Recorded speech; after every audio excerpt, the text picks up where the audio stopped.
the hall. Engineer extraordinaire. You're trying to cause division between he and I. I would do no such that's thing. not, I mean, I would know. do no such thing ever. I'm sure he loves us equally. You don't need to do all that. He sure does. Can I help you? No, I can help myself. Okay. Yeah, I did it. All right. Streams up. Stream is up. Facebook.com/TheFanUpstate. The Fan Upstate on YouTube. The Fan Upstate on Twitter. The Rob Brown Show on Facebook, on YouTube, and on Twitch. Stream is officially up this AM. Lo siento. I am very sorry for the pain in the rear. What? Lo siento. Sorry in Spanish. Oh, okay. Lo siento.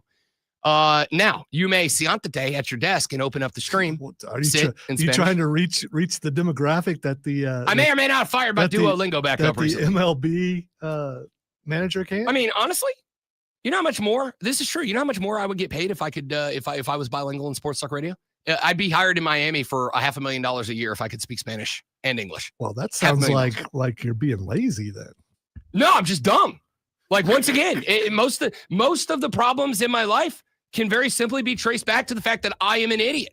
I've tried to learn Spanish 50 times. I get to the point where they start getting beyond like una más cerveza, por favor, and then I'm just out. Or did you order a beer? Yes, that was one more beer. One more beer, please. Okay. Because I'm also polite in Spanish, you know? So last night was fun because last night it got to be about 8:00 in the evening time. The wife who is involved in a chili cook-off at her job today. Ooh. Yeah. The wife who was involved. Why do we never get samples of that? Oh, she left me some in the fridge. Oh, she had to take it. Like, she cooked it last night. It cooked overnight to take to work this morning. Wow. I bet you were hungry all night smelling that.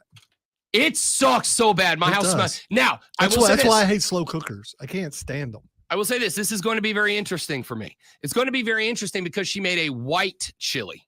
And I'm not a white chili guy. I'm a brown chili guy. I'm a classic meat and kidney beans chili guy. She made a white chicken chili.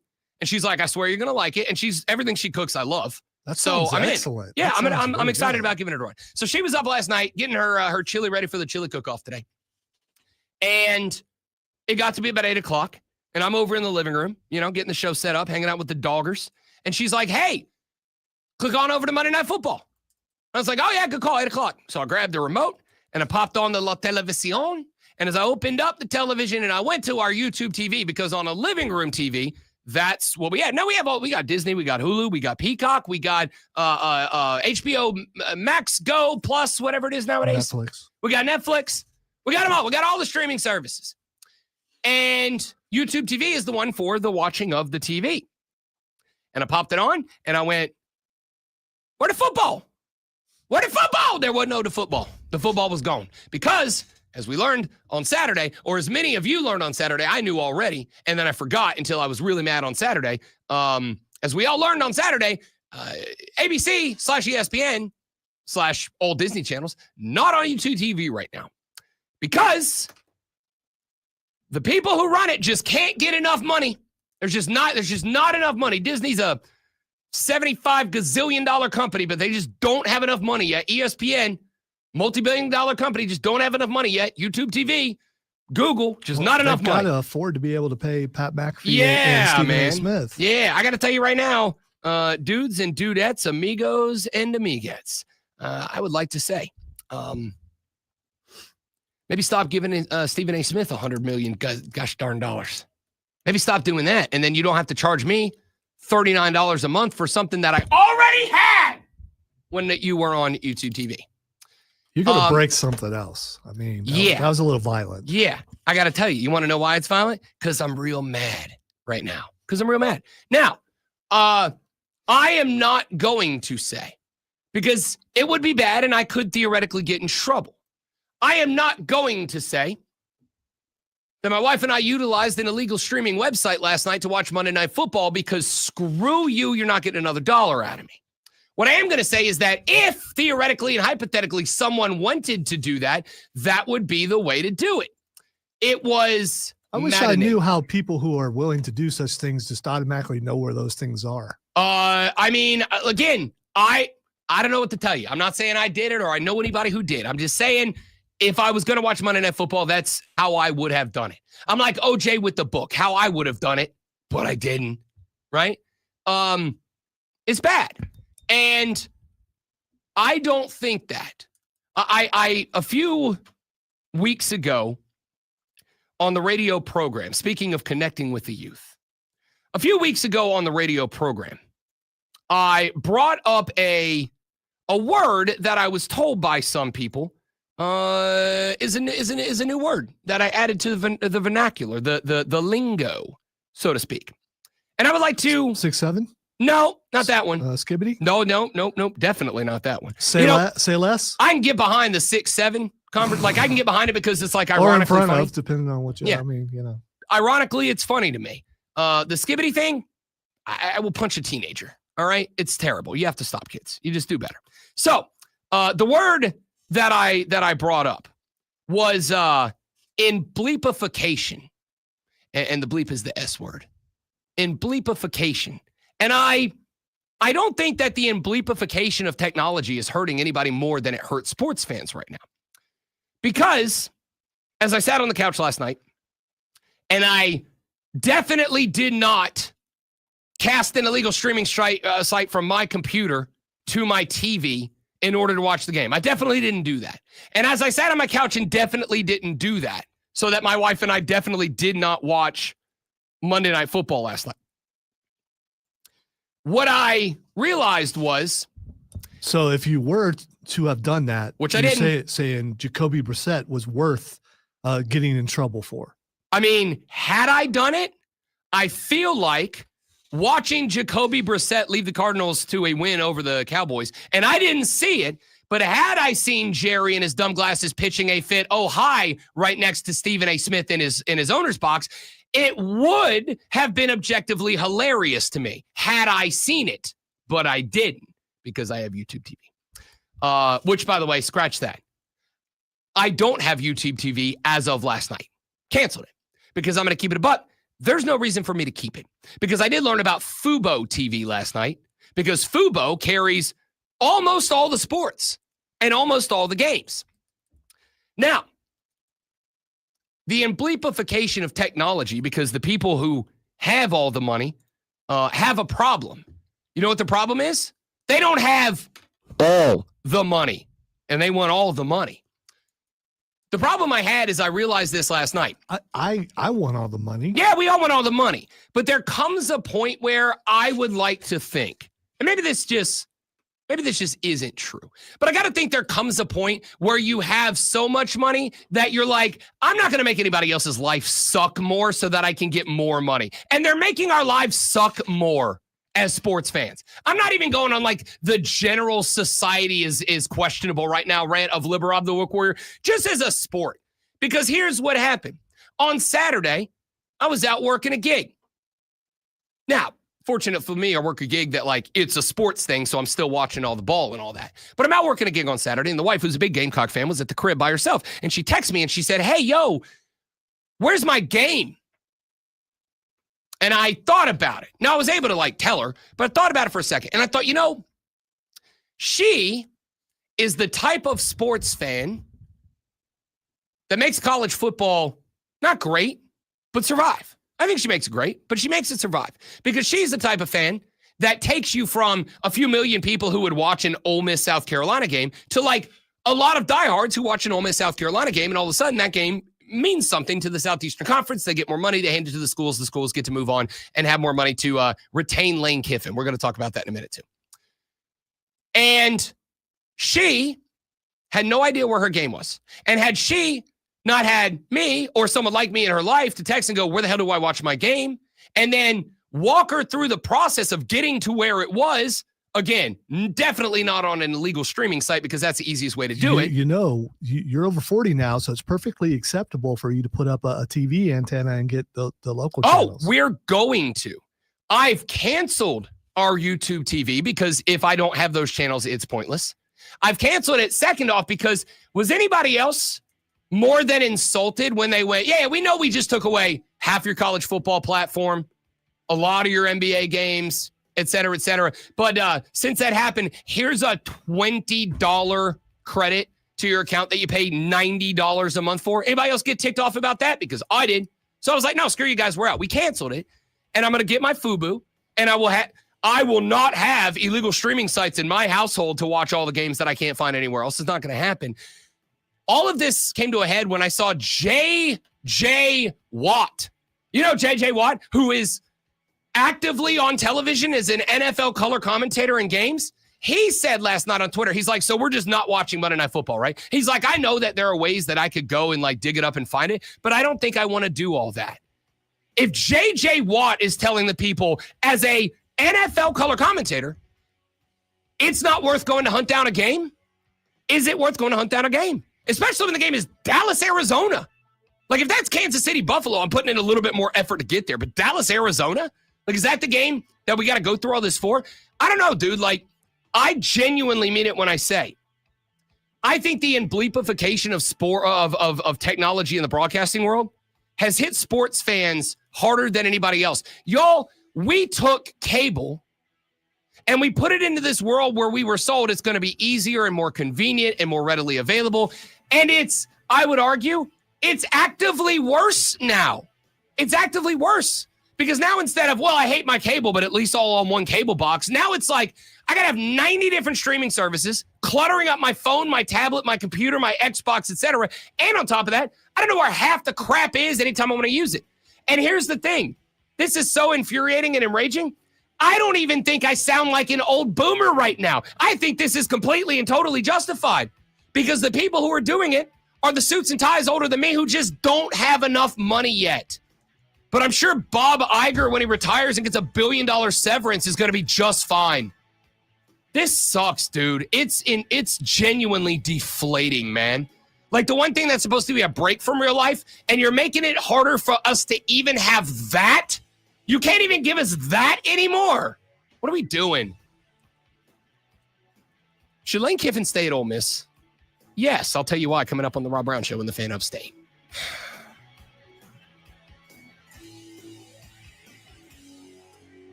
I genuinely have no idea, Will, from online. What I do know is that I got told by a buddy of mine over the weekend that if you're cutting YouTube TV, Fubo is the right way to go because they just have a lot of it.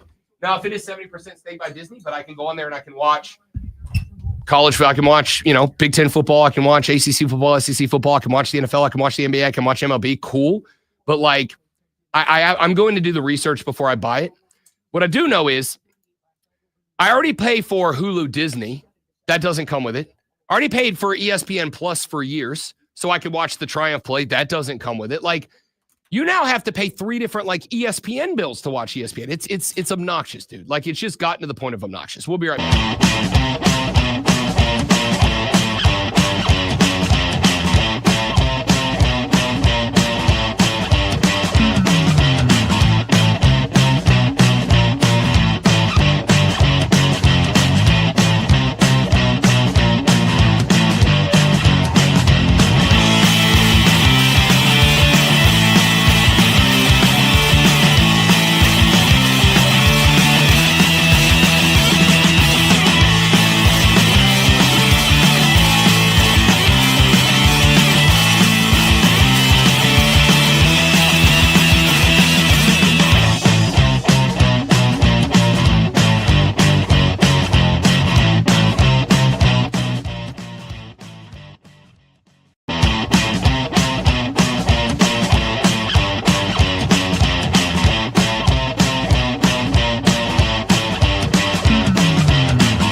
All right, we've all done some light meditation.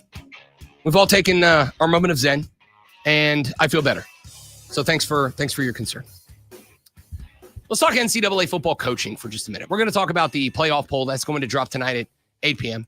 Not much we can do for right now except speculate on it, which we will.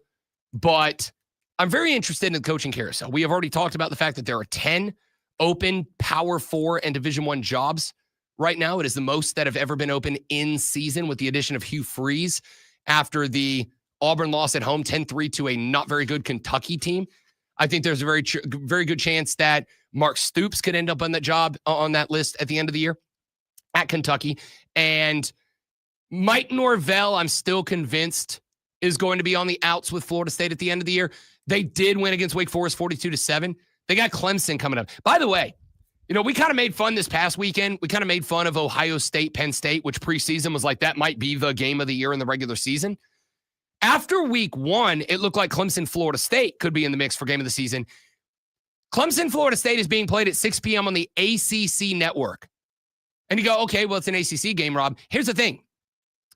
The ACC network is not recorded by the Nielsen ratings, which means that the ACC is looking at Clemson, Florida State and saying, we need to hide this game. Games on the ACC net, while the ACC net wants to have good coverage on it, games on the ACC network are being hidden because they know that the numbers are going to crash out on them. That's where those two teams are. Trade deadline day. Okay, according to Adam Schefter, the Dallas Cowboys are finalizing a trade to acquire Bengals middle linebacker Logan Wilson. Okay. All right. I mean, he ain't Micah Parsons, but it's not a bad player. It's not a bad pickup for that spot. Bengals are seeking a 6th-round pick. And Jerry's got a lot of picks. Yeah. So a deal for Dallas. Schefter reports Cowboys finalizing a trade to acquire Bengals middle linebacker Logan Wilson. Sources tell me and Todd Archer early Monday. Jerry Jones told Stephen A. Smith that the Cowboys have made a trade ahead of Tuesday's NFL trade deadline. It is expected to be for Wilson, for whom the Bengals have been seeking a 6th-round pick. Williams signed 4-year, $36 million extension in July of 2023. That still has 2 years remaining on it after this season. So Jerry told Shefty that he wasn't allowed to talk about till today, so he could have his fun. And for the record, and Schefter, got the memo. That actually is plausible. Yes, that is. part's actually it's very absolutely. Plausible. With the whole "it's happened before" thing. This is not me joking. This is history. So I believe that that's what happened. I mean, it's listen. There is the possibility that Jerry absolutely had this trade in hand yesterday. There's also the possibility that Jerry was working on this trade, which would, so that we're clear, make sense on why the Bengals didn't say anything. It would make sense that they were working on this trade. It wasn't done yet, but Jerry just went ahead and was like, I'm just going to declare it done for the sake of saying something. But it's not. There's also the possibility it was just done and Jerry was being 100%. It's not done yet. Right. Yeah. That is why I'm still going to stand where I stood on Jerry Jones. Like, you haven't made the trade. You're finalizing it. You might be getting the paperwork in order, and maybe you've got it done to the point of like, send us over the paper, we'll sign it, send it back, and this deal is done, gentlemen's agreement. But the trade's not done. So when he said yesterday, the trade is done, no, it wasn't. What I said is still correct about Jerry. The trade's not done. So again, like, I stand where I stand with Jerry Jones. This is a good pickup, though. Like, I do like the addition of Logan Wilson. He's kind of a hard-nosed interior MLB guy. He's a dude, you're not replacing your edge rusher per se, but he is a good run stopper. He is decent in coverage across the middle. He's going to get you. How is he with the blitz? I mean, if he's a good blitzer, then you are kind of. No, he's not. He's gotten. He's been with the Bengals since 2020. He has 5.5 sacks over that span. So, like, his career year was in 2022. He had 2.5 sacks. He is going to get you 0 last year. But he's had 4 interceptions twice. He had 2 interceptions once. He has 0 so far this year. He has 0 sacks so far this year. He is sitting on 46 tackles right now, which has got him about on pace for around career average. His career average is about 117 tackles a season, so he's going to be in the mix for that. Like, it's not a bad player. He's more of a middle consistent role guy. Like, he is going to be a guy who demands attention so that there's less pressure on your edge rushers. He would be, you know who he would pair up really well with? Micah Parsons. He would be a perfect person to pair up with Micah Parsons. So theoretically speaking, of course. All right. So now I've got the line, I'm not a perfect person. I mean, that's a parody song we should have done after the trade. Damn, dude, we keep missing our opportunities. All right. So, coaching, NCAA football. We're going to keep you up. We will break the news of trades as trades break throughout the rest of the show. And we'll give you some thoughts on the moves that have been made when we get to the end of the show. Obviously, on tomorrow's show, we'll heavily invest in the NFL trade deadline moves that get made between here and the deadline at 4 p.m. But yesterday, I was talking college football while playing a little EA Sports NHL on the Xbox. Was playing with a couple of the bros, and we were talking college football. One of them is a Florida Gator fan. Of course, Florida, one of the many, many teams that have fired their coach in the season and will be looking for a head coach next year. And Florida's kind of in a weird spot because when Florida fired Billy Napier, LSU still had a head coach in Brian Kelly. He got fired the next weekend. And I pointed out that that sucks for Florida because I think it could be argued that Florida and Penn State were probably on level footing as the two most attractive jobs that were open, no matter who else was going to come open, with the exception of LSU. Now LSU is open. It might be the most attractive job. Now, I will also say, for the sake of the full conversation, because I got to get a lot in the next 4 minutes of radio, Florida should be calling and thanking Jeff Landry, the governor of Louisiana, for putting his fingerprints all over the LSU situation. Because I think that the most attractive job in the country, the LSU job, probably isn't as much anymore. It's now bogged down because, as I pointed out, now it feels like you're not just answering to the athletic director anymore. You're answering to the governor of the state, the guy that has ultimate institutional control over your school. Now, again, Jeff Landry either misspoke or lied multiple times when he was talking about the situation, but doesn't that kind of make it worse? Now I've got to answer to a governor who is either uninformed, misinformed, or outright willing to lie about the job that I am taking. I think the LSU job has been diminished a little bit. So the question obviously has been what domino falls first. And the belief has been once Lane Kiffin makes his decision that the rest of the jobs will start to fill up after that. We have already had a couple of ADs that have spoken out. Pat Kraft at Penn State has already spoken out about it and given his qualifications for who the next Penn State coach is as a person. John Cohen yesterday said that he is not going to put together a wholesale committee to find the next Auburn head coach. Effectively said, I will listen to football guys, but at the end of the day, I am the committee. I will make this decision. It is going to be on me. And I like that because it shows the AD has belief that the program can be good and that he's just got to find the right guy for it. So Auburn is kind of more attractive as a job while LSU is less. I got to tell you, I was thinking about this yesterday. I don't know that there's a reason for Lane Kiffin to leave Ole Miss. I really don't. You can make the argument that Florida has more resources. And they do. Nicer facilities, more resources, more history. Here's the thing. Over the past handful of years, has Florida been relevant at all? No. Florida hasn't been as relevant as Ole Miss since Lane Kiffin got there. So they might have resources, and they might be able to offer a little bit more money. But if Lane Kiffin's telling the truth and he's saying, the decision will not be money driven by me, then I think you stay at Ole Miss. LSU, I'll tell you right now, I don't know anything, and I think that this is something that should be a pat on the back to some degree. I don't know anything about Lane Kiffin's politics. I don't know if he lines up with Jeff Landry politically or is on the opposite side of the political aisle from Landry. What I know is that's irrelevant now.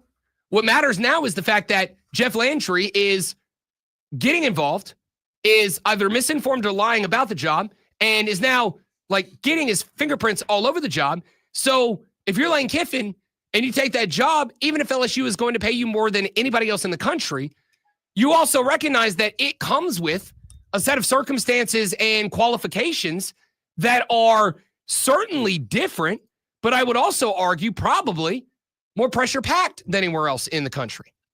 And I've said this a few times.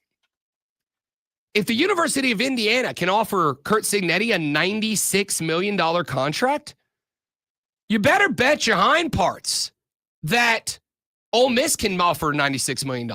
And so my question is, if you're in the shoes, Gucci, by the way, I saw him at SEC Media Days rocking the Gucci tennis. If you're in the Gucci's of Lane Kiffin, Joey Freshwater, and you're looking at these jobs that are open, you're looking at Penn State, LSU, Florida, staying at Ole Miss. And you know that Ole Miss is head over heels about you right now. You can, as Matt Rule said about Lincoln, Nebraska, do anything you want. Lane Kiffin could probably right now call up the city council of Oxford and be like, I'd like you to rename this place Kiffin, Mississippi. And they'd probably do it if that's what it took to keep him as the head coach for the Running Rebels. I think he's got to stay. And I think he's got to stay. And that is partially making the assumption that Ole Miss will find $96 million to match Curt Cignetti or $98 to beat him or whatever. But if Ole Miss is willing to come off of making Lane the third or fourth highest paid head coach, maybe second or third highest paid head coach in college football, honestly, I think he's got to stay. I think it'd be silly not to stay. You go to LSU, you got to deal with state government and the governor getting all up in your business. You go to the University of Florida, you might have more resources, but I would say, A, the expectations are dramatically higher. B, you're starting off in a worse place in terms of football than you are in right now. You would be taking, from the standpoint of what's on the field, Florida is a step down from Ole Miss right now. So you'd be taking a step down in terms of football talent. You'd be taking a step up in terms of pressure and expectations. And as somebody who covered that program for a long time, broadcasting in the great state of Florida, I got one more thing for you. Florida fans are wildly impatient. I think Penn State will give their next coach a year or two to get it together. I think LSU won't, but that's more the governor than the school. Ole Miss will give Lane Kiffin as long as he wants. I think Florida fans being as impatient as they are elevates the pressure and the expectations for Lane Kiffin if he goes to Gainesville, Florida, higher than ever before. Now, I think Lane Kiffin probably fits better in Gainesville than anywhere else or anybody else. But I got to say, I think I'm staying at Ole Miss. And I think I'm staying at Ole Miss at that point, assuming they're going to pay me Curt Cignetti money. I think I'm staying there because the program right now, talent on the field, is better than Florida. The expectations are lower than Florida, and I don't have to deal with the bull crap that is coming through the door in Baton Rouge, Louisiana. The more I think about it, the more, and the point of all this is, could you imagine a world 2, 3, I was going to say years, hell, 2, 3 months ago, where I would have told you Ole Miss might be a better job than Florida because they have less, for a guy like Lane Kiffin, because they have less pressure and they're going to have top 3, top 5 coaches' money in the pocket for you. Would that have made sense 2, 3 months ago? Certainly not 2, 3 years ago. I don't think so. How wild is college football? That Lane Kiffin would be better off staying in Oxford, Mississippi than going to Baton Rouge, Louisiana, or Gainesville, Florida. That is absolutely wild. Also wild is all the sports news that happened yesterday, some of which Lonzo is going to tell you about right now. That's what I do. Wild and crazy. The Arizona Cardinals knocked off the Dallas Cowboys last night, 27-17. Jacoby Brissett started in place of the injured Kyler Murray, going 21-31 for 261 yards and a pair of touchdowns. Dallas quarterback Dak Prescott completed 24 of his 39 attempts for 250 yards, 1 touchdown and 1 pick, but was sacked 5 times. The Cowboys turned the ball over 3 times in the loss. That's not good, by the way. The Atlanta Braves have promoted bench coach Walt Weiss to the role of manager, replacing the retired Brian Schnicker. Weiss was the manager for the Rockies from 2013 to 2016, going 283 and 365 and never finishing above third place in that division. The NFL trade deadline is this afternoon, with a few moves already being made. The Dolphins sent pass rusher Jalen Phillips to Baltimore in return for a 2026 third-round pick. The Ravens also added Titans edge rusher Draymond Jones in exchange for a conditional 5th-round pick. That could become 4th.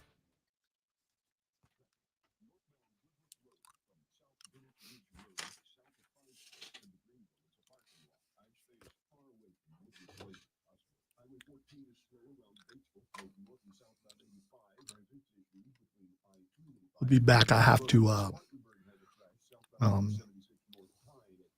blow my nose.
The Rob Brown Show back on your radio. It's the Fan Upstate. Welcome in, ladies and gentlemen. Rob Brown, the Great Malonzo, and you.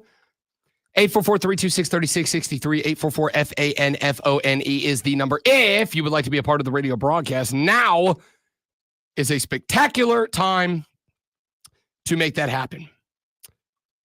We've got a lot that we have talked about, a lot more we will talk about as the show rolls on. Trade deadline in the National Football League is today. 4 p.m. is the cutoff. We have had a few moves. We have a few moves that are in process.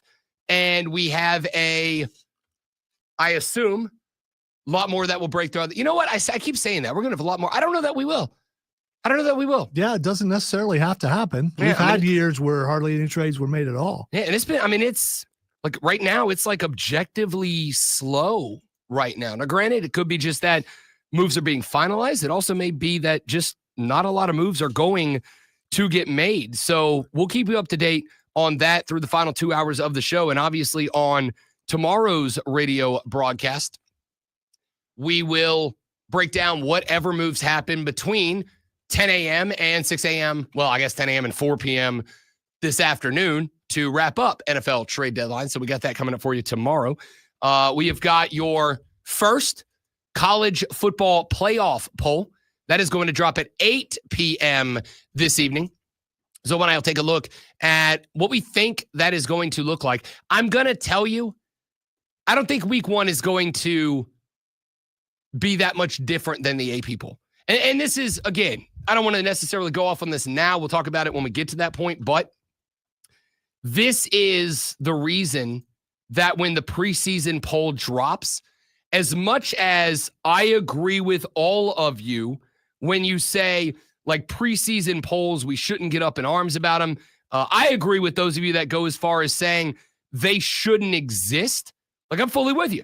I could do without preseason polls. In fact, I would even go so far as to say, now that I know the name Cokie Riley from the Baton Rouge Advocate, I'd go so far as to say, like, the AP poll as it exists shouldn't exist.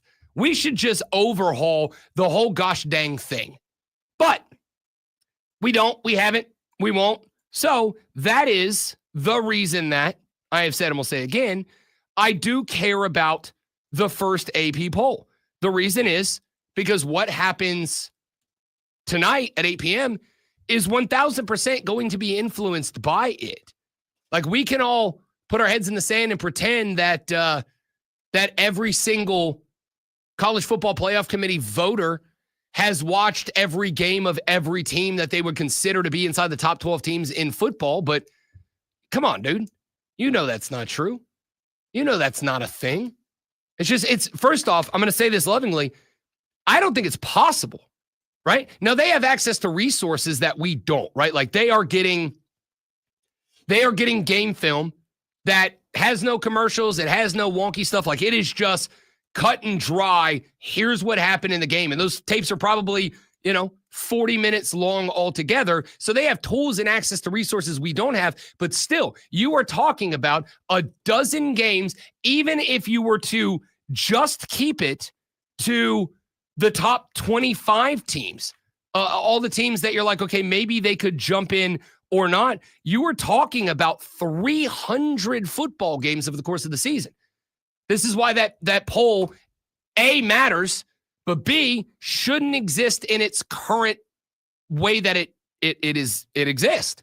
It just shouldn't. It should be opened up to a hell of a lot more people from every part of the country so that the people in the Midwest who are most hands-on with teams in the Midwest are hopefully accurately ranking the teams in the Midwest. The guys in the Southeast, the guys in the Pacific Northwest, the guys on the Pacific Coast, the guys in the Atlantic Northeast can all do a good job of accurately getting, and then we merge them all together and it gives us a more accurate and less biased set of results. I think that would be the way to handle it, but we'll see. And we'll see how close the playoff poll this evening is to the final AP poll, or excuse me, to the AP poll from Sunday night. And we will break that down tomorrow on the radio program as well. I do want to talk more for just a few minutes about the Atlanta Braves here for just a second. We did get yesterday a few baseball stories that took place. We have got Drake Baldwin from the Atlanta Braves, catcher, rookie, in the NL Rookie of the Year conversation. Honestly, I think he ought to win it. One of the other guys is a right-handed pitcher who had limited time. Like, he was good when he had time, but limited time. I think Drake Baldwin, for the pressure, the position he was put in, and more importantly, the fact that he was splitting time with Sean Murphy, and when he got his time, he shined. Like, there were a lot of Braves fans, raising my hand, me, that thought as we got to the end of the season, number one, Sean Murphy should have been traded at the trade deadline and stacked up on some prospects. And number two, Drake Baldwin should have been the full-time starter. Now, if there was a pitcher in the rotation that said, I only want to pitch to Sean Murphy, we've got the chemistry down, like, cool. But still, like that, I don't know that would have been made it. Anyway, that would have made it right. So, Walt Weiss has been promoted, I should say, from bench coach of the Atlanta Braves to skipper. He is now the manager. He is replacing the now retired Brian Snitker. And when I got that information yesterday, to say I threw a temper tantrum would be fair, to be honest with you. I did. Dear friend of mine, Andrew, big Braves guy. He's my Braves guy that we just talk ball together. He sent me the notification like when it dropped. And it came with really all caps question mark, to which I said, eye roll emoji. Like that was all I could come up with. I hope I'm wrong, but I don't see how going from Brian Snitker, when last year, I think you had a couple of problems with Brian Snitker. I think the first was, and again, I know that this is going to set some of you off. I don't care. I think the first is, as good as Brian Snitker was back in 2020, 2021. And I'm even going to go so far as to say, and I don't even think this is in retrospect because I had this opinion at the time, I don't think Brian Snitker really had to do much for that team. I think that team pretty much ran itself. There wasn't a lot of managerial decisions. There are some teams that need a lot of good managerial decisions. Like, you're a good team, but you need somebody that knows what buttons to push at the right time. Like, look at the Dodgers this year. The Dodgers needed Dave Roberts this year. I don't know that next year they will. Now, the Dodgers are kind of a different breed of cat. Joe Kelly, their former closer, said on a podcast the week going into the World Series, he said, y'all don't really understand, the Dodgers are kind of different. And the point that he was making was that the Dodgers don't run their organization like most organizations because they're so good and they're so deep that if you get banged up, if you get hurt, or if you go on a cold snap for the Dodgers, they bench you and effectively stash you. Like, we're not going to rush you back. We have zero interest or need to rush you back. We got too deep at almost every position on the baseball diamond. We don't need to rush you back. So they can keep guys in reserve that may be starters everywhere else in the league and just have them ready when they need them. Or make sure that Shohei Ohtani is 1,000% good to come back. We don't need to rush him back. When he's ready. Whatever. But even with a team that good, when they got to the World Series and the Jays had their backs against the wall, Dave Roberts was making, wizard decisions as a manager. The decision in Game 7 to go back to Glasnow, to go back to Yamamoto. A lot of managers wouldn't have had the stones to do that. The decision to put Andy Pages back in center field, where he played a lot this year, but he went cold in the playoffs. He took him down, put Tommy Edman. Edman had been good, but randomly he's like, okay, Pages for Edman. Sends Pages out there like 2 pitches later. Deep ball out to the deep center, and Pages gets on his horse and catches the ball for the third out with the bases juiced. A ball that Tommy Edman could not have caught. That would have won the game and the World Series for the Blue Jays. Wizard. I need a manager in Atlanta because it's a good ball club. Like, there's talent, there's a young core. This was the problem that we had last year. There's talent, there's a good young core. But somebody's got to manage it. And I don't think Snit was either capable of, or if he was capable, he just wasn't doing it last year. This is why, how many times did you hear me say, I could not watch Braves night games, especially left coast Braves night games. I couldn't watch Braves night games because almost once a game, I honestly think it got to a point that it was being done as a gimmick by the TV networks covering different Braves games. Almost as a rule, at some point in the game, usually in the 6th, 7th inning, they would put a camera on the bullpen and you would see Brian Snitker and he'd be sitting there on his platform and he would lean back and once a game you'd see big yawn, man. And it's like, I get it. It's a random game in June, but like, dog, you're the manager. If you're sitting on the bench yawning, like violent yawning, right? That type of yawning that if your husband or your wife do it, you're like, babe, seriously? No chance he was just having problems with his nasal passages and had to breathe through his all mouth. Season long, every night, but only at night? It gets worse at night. No, the guy just didn't have the energy for it. And that's okay. He's 70. Like, I'll be honest.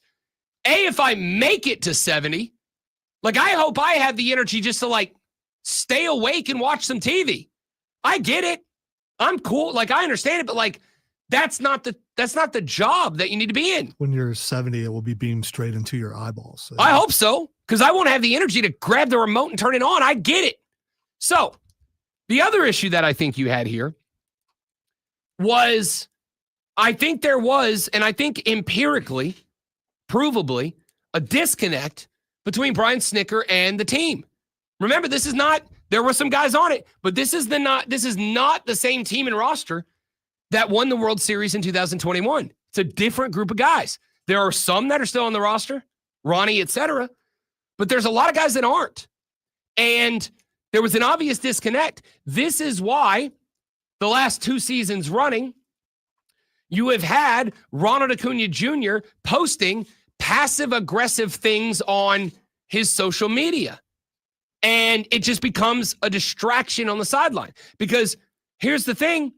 A lot of the guys in the clubhouse are going to take Ronald Acuna Jr.'s side before they take the manager or the team's side. They just are. They're too closely and culturally connected to do that. So at a point in time where I'm watching, for instance, the Giants with going and getting Tony Vitello out of Tennessee. Am I saying Vitello's going to work out? No, I'm not. You know what Tony Vitello is? You know why he got the job? You know why he became the first ever guy to go straight from college to a pro manager's job with 0 MLB experience? Because they don't need him to be a front office guy. They saw empirically at Tennessee that Tony Vitello is a guy that can walk in a locker room. He is a guy that can talk to the team, and he is a guy that has the emotional surge to pick up everybody in a locker room. They saw that. He's a type of dude that's going to go out on the football field and go the bleep to war, and the boys are going to line up behind him. Snit wasn't that. And again, maybe I'm wrong. And maybe on opening day next year, maybe Walt Weiss is out there at 65 years old and he's just like wearing the bleep kicking boots and he's bringing it to the clubhouse. But like, I doubt it.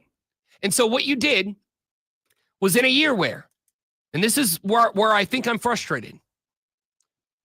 Throughout the course of the season, Alex Anthopoulos, the general manager who is largely credited with making the late season trades in 2021 that won the Braves the World Series, went and got Jock Peterson, etc.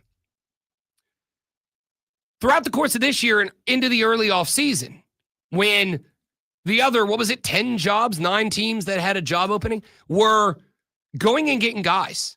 And a couple of retreads, but like young guys, energetic guys, exciting guys. While that's happening, Alex Anthopoulos is still trying to convince Braves fans last year was just bad luck. Hey guys, it's just injuries and bad luck. Well, every team has injuries. Even Rob Brown will say, yeah, every team has injuries. That's part of it. Even though I hate the phrase next man up mentality, every team has injuries. And it is not as if, yes, you had, you lost Ronnie, you had Ozzie Albies out for some time, Michael Harris was out for some time. I think like Matt Olson and the Big Bear, Marcell Ozuna, were the only guys who didn't miss like significant time. Almost everybody else did. You had Chris Sale out for a long time. Spencer Strider was out for a long time, whatever. I get it. But even when the team was healthy, they weren't good. And to me, I don't know where to put that but on management. And so when I have a general manager who ends the season by saying, oh, it was injuries and bad luck, and decides not only was it injuries and was it bad luck, but we're going to run it back. Because I will tell you this, I am mentally preparing myself for the Atlanta Braves not to do anything personnel-wise in the offseason. I think they will pick up the contract of Chris Sale and add him, extend him. I think they'll probably grab like 2 or 3 mid to low tier bullpen arms. Maybe they add like a backup infielder somewhere. And they stock the prospect farm a little bit, which even that wouldn't be a terrible idea. But like, you don't have a lot of resources to do a lot with it. I think that they're going to do nothing personnel-wise, on-field personnel-wise in the offseason. And they're going to be the same team next year. Because you went from Brian Snitker to the most Brian Snitker-like guy in baseball. And again, because I want to ensure that I am giving both sides of the debate as best I can. Walt Weiss does have something that Brian Snitker did not have. Walt Weiss was in the show. Walt Weiss was an MLB player for a long time, high level. Walt Weiss played for the Braves from, 97 to 2000. I think 2.5 years. Well, 3 years. Back half of his third year, he was replaced by Rafael Furcal. But he was a 3-year player in Atlanta when the team was good. Went to the NLCS in 1997. He was a part of that team, major part of that team. Walt Weiss was an all-star when he was with Atlanta. I think it was the 97 year, his only all-star year, but 1 year with Atlanta. That's something that Snit didn't have. Snit had longevity in the program. Like, he had been a Brave for, 1,000 years. So he was very familiar with everyone in the organization. But at the end of the day, being familiar with everybody in the organization doesn't mean you can go in there and be a good manager. And that's my fear, or that was my fear with Snit. At least, again, Walt Weiss has MLB experience, but there was not a point where I saw Walt Weiss. Like, I wasn't even upset about Ron Washington getting the job for the Angels. Why?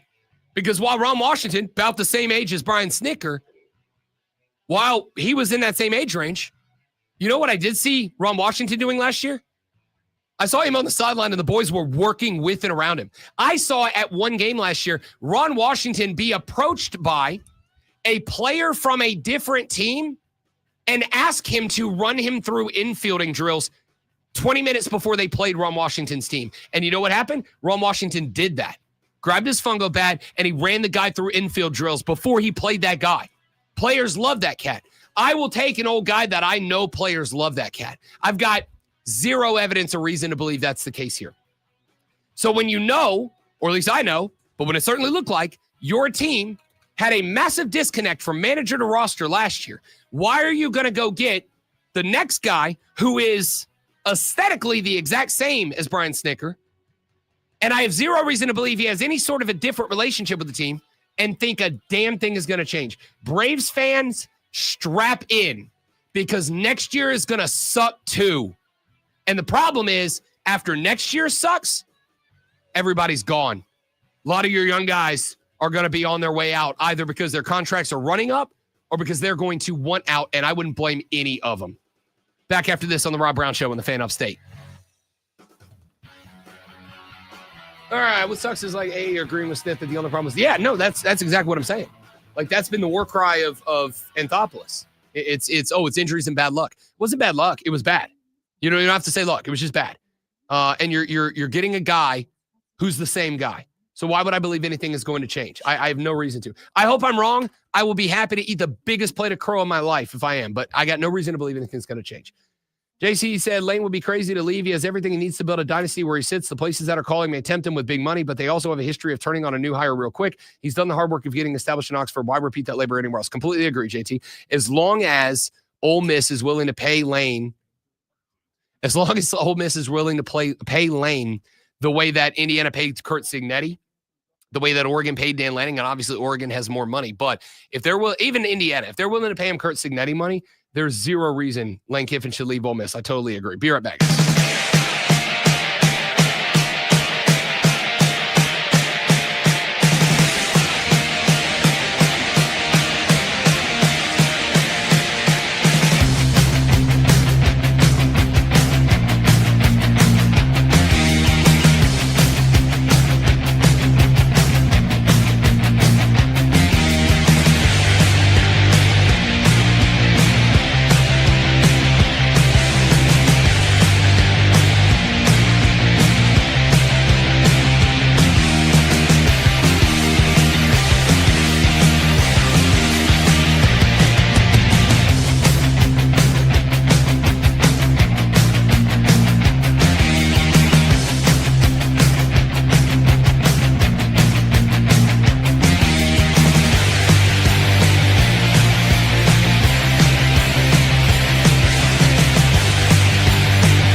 All right, 844-326-3663 is the text line and the call-in number.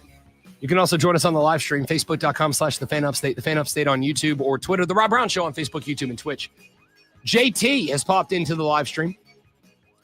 He said Lane would be crazy to leave Ole Miss. He has everything he needs to build a dynasty where he sits. The places that are calling may tempt him with big money, but they also have a history of turning on a new coach real quick. He's done the hard work of getting established in Oxford. Why repeat that labor anywhere else? I will say there is one thought, because I do agree with JT on that take. It doesn't feel like it would make a whole lot of sense for him to leave Oxford, Mississippi, when he is in a pretty good spot right now for anything less than money. Because yes, even if Ole Miss can come off of a $96 million contract for him, LSU in Florida can pay more and will pay more to whoever they get. They will pay more. I mean, unless they decide to go with another, speculative Billy Napier style hire, they will pay more. That's why Billy Napier only had a $22 million buyout. So there is only one thing that I can think, which is if you believe that, and I will tell you that while I do think that the construction is a part of it, I do not think that it is possible for just anybody to do this anywhere. Lane Kiffin has been referred to as the portal king a number of times. And in being referred to as the portal king, obviously he has utilized the portal to build Ole Miss into the team that it is today, a top 5 team in college football. We have seen a lot of other coaches, Mike Norvell. We have seen a lot of other coaches that have tried to build via the portal. And it can work for a year or two. I will say this. The question mark for Lane Kiffin, and the reason that if I was Florida or if I was LSU, I would be a little hesitant perhaps around Lane Kiffin, is what if this is a 1-year Mike Norvell with Jordan Travis and Keon Coleman year? What if this is his Mike Norvell year from 2023? Now, I don't think it is, because I think Lane's got enough success in places he's gone that he got elevated to Ole Miss. But what if it is? What if it? And I think it is fair to say I wouldn't want to roll the dice on that if I'm a coach hiring. But then I really thought about this from the perspective of LSU, from the perspective of Florida, from the perspective of Penn State. And especially if you're Penn State, because of the guys that you were interested in, there were 3 names off the rip that to me were most likely to end up at Penn State. Number 1 was Curt Cignetti. You go get him out of Indiana. Curt Cignetti signed a $96 million deal to stay in Indiana. Number 2 was Matt Rule at Nebraska. And there were thoughts that was likely. Matt Rule did go up on the thoughts of, on the Pat McAfee pod and give his thoughts on that. And listen, he was like, I'm not going to worry about that in the season. I'm the king of Lincoln. I can do whatever I want here. This is a diehard place. Everybody loves it, blah, blah, blah, blah, blah. And, I'm not going to lie. I had the thought at the time of Matt Rule is probably using that to leverage more money out of Penn State, right? Because it's one thing to say, we want Matt Rule. Is another thing to say, we want Matt Rule and we're willing to pay X because we know we have to lure him out of Nebraska where he loves to be. Well, Matt Rule signed a huge contract extension that takes him through the 2032 season. Now, remember not too long ago when I said I thought that we would see a change in buyouts or buyout structure for coaches? You know what Matt Rule's buyout at Nebraska is right now? $15 million, less than Billy Napier's was at Florida. And that is through 2032, $15 million. So that leaves the third name on the list, which is Ohio State offensive coordinator Brian Hartline. And I do think that is who is going to end up at Penn State. And I partially say that because since those names initially dropped as most likely, no one's been added to the list, right? Like not even the podcasters that cover the Buckeyes are like, okay, let's go dig up some other names. Like there's no one being added to the list. And while right after the firing of James Franklin, You saw Pat Kraft, the AD, come out and like immediately start talking about this is what we're looking for, and here's the criteria, and here's the personality traits, and here's this, and here's that. We ain't heard a word from Pat Kraft since then. That leaves me to believe that they are lying in wait, that they are sitting back. And it may be because they have already had a conversation with Hartline or his agent. It may be because they haven't, but they just like, that's our guy. And we're going to pay whatever's necessary to get him out of Ohio State and get him here. I don't know. But what I will say is when I take all those factors, Cignetti's contract, rules extension, but keeping the buyout at just $15 million, which by the way, part of the reason, and this is another factor in the buyout stuff, part of the reason that Matt Rule got a $15 million extension is effectively to keep him in Nebraska one more year. Because remember, the buyout is not just for a coach to get fired and get a buyout. The buyout goes the other way too.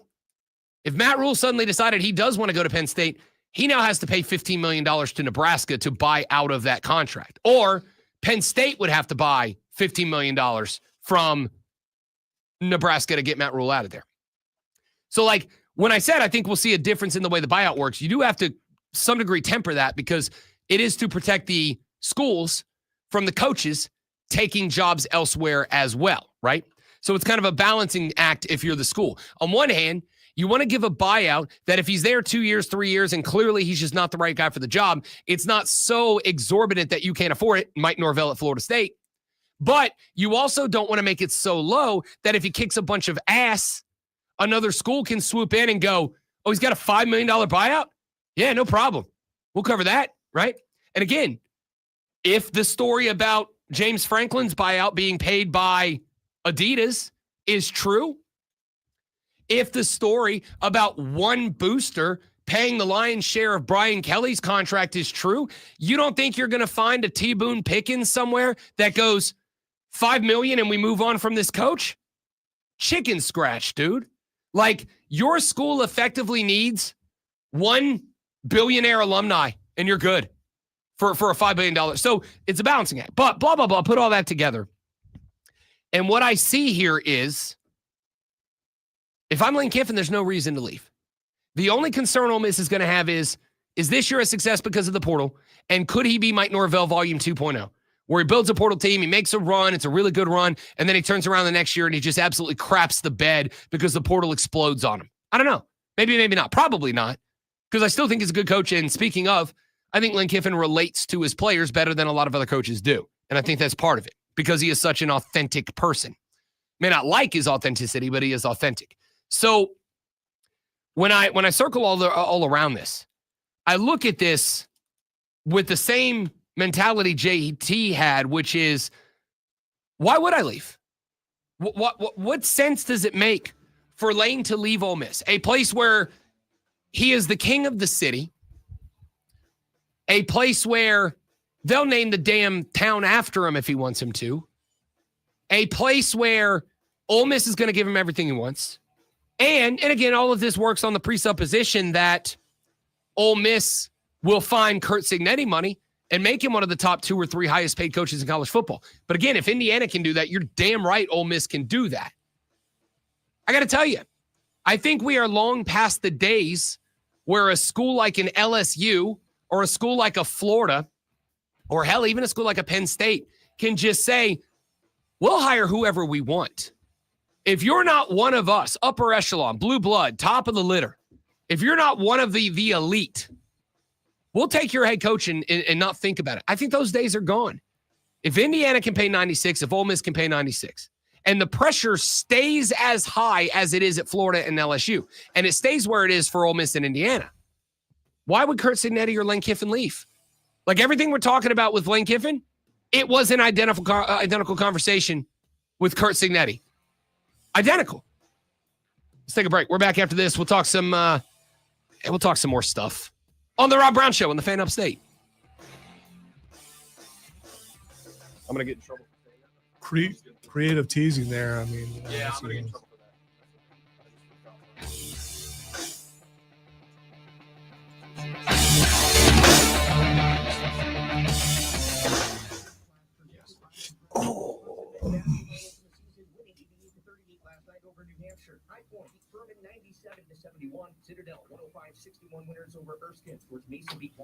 Ugh, gross. Stay right there, guys. Got to take a look at some new software.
Rob Brown Show back on your radio. It is the Fan Upstate. Rob Brown, the great one, Lonzo, and AL. Be a part of the show, 844-326-3663. The first college football playoff poll will be dropped later on today. I said earlier in the show, I stand by it. I do think that the first playoff poll, I don't think you're going to show up tomorrow going, OMG, Rob, we need to talk about how shocking this was, because I do not think it is going to be shocking at all, to be honest with you. I think it's going to be pretty much in line and in league with the AP poll. So you don't think there's any chance that maybe they put Indiana ahead of Ohio State? Nope. I do not. You don't think there's any chance that they put someone in front of Indiana? Nope, I do not. I think you're going to see, honestly, I think it is possible, say probable, that you are going to see an identical top 10. You might see one or two spots flip. I think it's going to be pretty much. I'll put it this way. If there is a significant difference, and I do not think that there will be, but if there is a significant difference anywhere, I will genuinely be tuned in. And I'm assuming tonight when the poll is dropped, which, by the way, YouTube TV members, is on ESPN, so have fun with that. When the poll is dropped, I'm going to assume that we will hear from Rich Clark, the executive director of the college football playoffs. And I'll be interested to hear how he describes the rationale behind there being a big difference. Because I will also tell you that looking through at least, let's say, the top 12, I don't really have a problem with it. Now, earlier in the season, there were a lot of spots up and down the polls that I had some genuine problems with. I don't right now. I do think Ohio State is the best team in the country right now. I do think Indiana has proven that they are closing rank, but not as good as Ohio State. But I think Indiana behind Fernando Mendoza has proven they might be the second best team in the country. I think Texas A&M, as far as I'm concerned, has proven that they might be the best team in the Southeastern Conference overall. Marcel Reed is not a dude that any of us expected to potentially be the most successful quarterback in the college ranks, or excuse me, in the SEC. Alabama at number 4. Everybody was ready to jump off the wagon after the loss to Florida State. I came on the show on Monday and I was like, guys, you might want to hold your horses on that. Even 2 weeks later, after Florida State won 3 games in a row, I'm like, I told you, it's not a bad loss. To this day, even though Florida State hit the bricks there for a minute, I still don't think that was a bad loss for Alabama.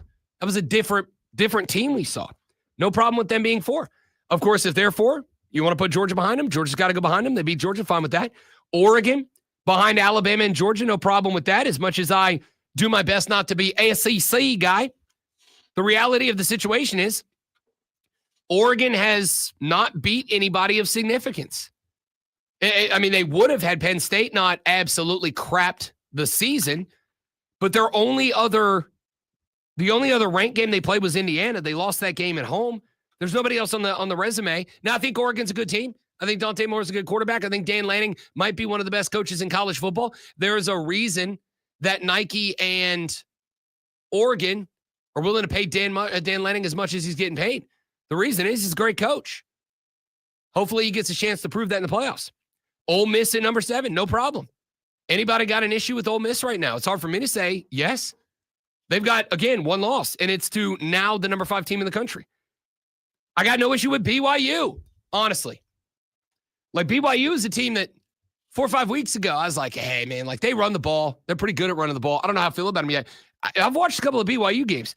This team, if you are one of the people that clamors for the day of college football gone by, where it's just like run the ball as if you are mad at the defense, may I introduce you to the BYU Cougars.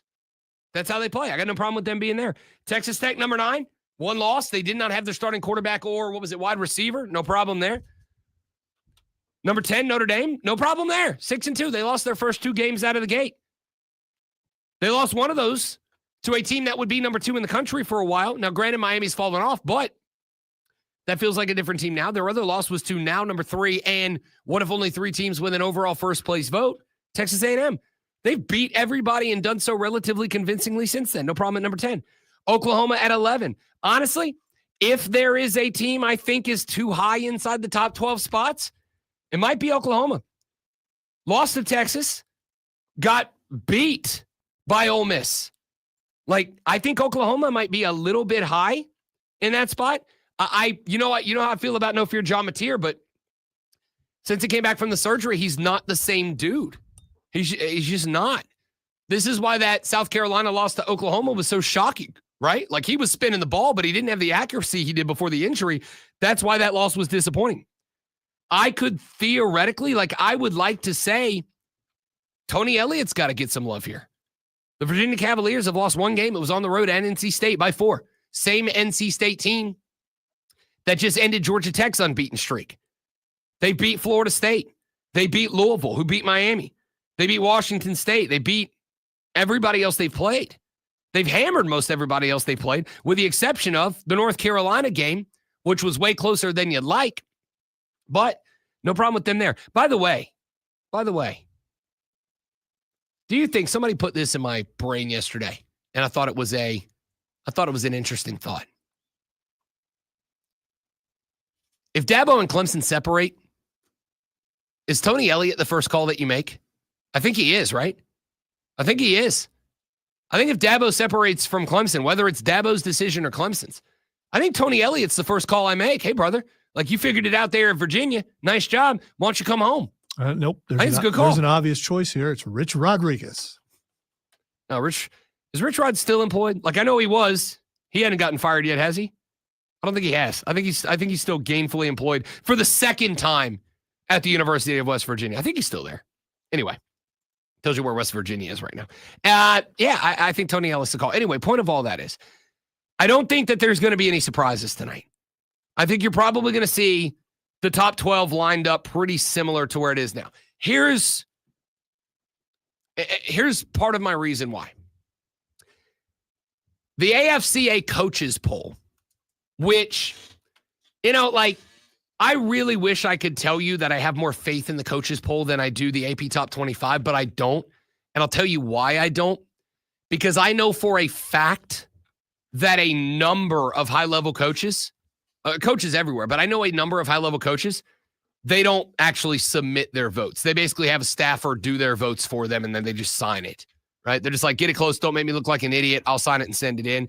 It's not, I don't look at the coaches poll. I know there are a lot of coaches in the AFCA that do take this seriously and vote with integrity and no ball, whatever. But at the same time, if I don't believe that the guys on the college football playoff committee are watching 300 games, I can't believe that head coaches actively coaching are taking time to watch 300 other games. If I've got time to sit down and watch somebody else's game, I've got time to sit down and watch film, right? So I don't put a lot of stock in that being a whole hell of a lot different from the AP poll. In the top 12, they have one different. And the only spot that the coaches poll is different from the AP top 25 is that in the top 25, Oklahoma is 11, Virginia's 12. And in the coaches poll, Virginia's 11, Oklahoma's 12. They are identical down to number 13. Both of them have Texas in that spot. That's where they get a little bit different, a little bit wonky. After that, AP, Vanderbilt, or Louisville is 14, Georgia Tech is 14 in the coaches. Vandy is 15 in the AP. Louisville is 15 in the coaches. Georgia Tech is 16 in the AP, 14 in the coaches. And Vanderbilt is 16 in the AP. So, again, all the way down to 17, your only differences are Virginia, Oklahoma swapped at 11 and 12. And Louisville, Vanderbilt, and Virginia Tech are in different spots at 14, 15, and 16. Outside of that, they're exactly the same. Now, it gets a little wonkier down after that. You got, AP, Utah 17, coaches, it's 19. Miami is 18 in both. Mizzou is 19 in the AP, and they are 17 in the coaches poll, right? They're not. This is why I say on one hand, I want to be very excited about tonight when the first college football playoff poll comes off. On the other hand, I'm not, because I don't think there's going to be a lot of surprises. I think that the AP poll is going to be the foundation for the first playoff poll. Again, like, maybe this is just me, and maybe this is me being a cynical, jaded turd, but I don't think that the voters for the college football playoff committee, I suspect they watch a lot more football than a lot of the AP voters, but I don't think it's like going to be so much that they have a dramatically more intimate knowledge of the game, right? Like, I consider myself somebody who watches a lot of college football, and I consider myself somebody who, if they called me tomorrow and said, we want to make you an AP poll voter, I'd say yes. There's a lot of polls I would not say yes to. There's a lot of places I'd be like, I don't feel like I'm qualified. I feel like I'm qualified to be an AP voter, especially if Cokie Riley is. Cokie Riley's able to vote. I'm able to vote for sure. But I consider myself somebody who watches a lot of college football. And I will tell you that I don't have a huge problem with the poll as it is, but that's also because it's week 11 now? Like, early in the season, but the early in the season impacts where we are now. I think it's settled itself out. And I think because of that, you're not going to see a lot of surprises tonight. So, long story short, like, we will talk about the playoff bracket. Well, we'll talk about the playoff poll tomorrow, and we'll look at what a potential bracket would look like. Remember, straight seeding this year. 5 highest ranked conference champions, but they will be seeded 1 through 12. Top 4 teams get a bye, whether you're a conference champion or not. If you are a conference champion outside of the top 12, any conference champion seated outside the top 12 will be seated in the last slot. So, like, if the last 2 conference champions are ranked 13 and 15, number 13 would become the 11th seed, number 15 would become the 12th seed, and the teams at 11 and 12 will be booted from the playoffs to make space for them. So that, like, it's interesting only to me. Tonight is not interesting from the perspective of, are they going to shock us? Are we going to see, ladies and gentlemen, the first seed is Ohio State, number 2, Georgia? No, we're not going to see that. The only thing that is going to be interesting tonight for me is going to be that we'll be able to build a bracket and be like, okay, if the season ended today, this is the bracket. Who's got an easy path? Who needs to win so that they don't get Oregoned like last year and get set up with, despite being consensus number 1, the hardest path to get to the national championship game? Who's going to look and go, oh, if it shapes out this way, we're in a lot of trouble? Well, I thought Ohio State had the hardest path to the national championship last year. I do not, because they were not a number 1 seed, so they had to go up against all the higher seeds. That was first for the record. That is the reason that we're doing straight seeding this year. Honestly, Oregon and Ohio State are the reason we're doing the seeding. And in fairness, Ohio State, Oregon was Oregon's first game. Had they won that game, they would have gotten Texas next, who was a wagon last year. And had they won that game, which Ohio State did. I don't know why you're defending Oregon for. Oregon was a higher ranked team, and they lost. Because you got Tennessee. Here's why. And I'm not saying you have to agree with this. Because you got you got Tennessee, who was a good team, but, like, I don't know anybody that picked Tennessee as a dark horse even. You got Oregon in the second round, but you got Oregon coming off the bye, which to me, playing a team coming off the bye can be beneficial, especially when that team is timing and rhythm and precision based, which Oregon was. All the teams with byes lost last year, if I recall. Yeah, who were they? They were Arizona State got a bye, they lost. Oregon got a bye, they lost. Georgia got the bye, they lost, and Boise State. Boise State's the other reason we're doing straight seeding this year, because Boise State caught the bye, and Boise State got hammered by Penn State in their first game. Yeah, that's fair. That's fair. All right, we'll talk more about this. Like I said, the only interesting thing about tonight is going to be that we're going to be able to build a bracket. Let's take a break. We'll come back here in just a minute. We got a lot more I want to get to, a little bit of sound I want to play for you, and more as we hit the final hour of the Rob Brown Show on the Fan Upstate. Now, sit back, relax, enjoy yourself for the next 60 seconds as Lonzo pleasures your ears with this Sports Flash.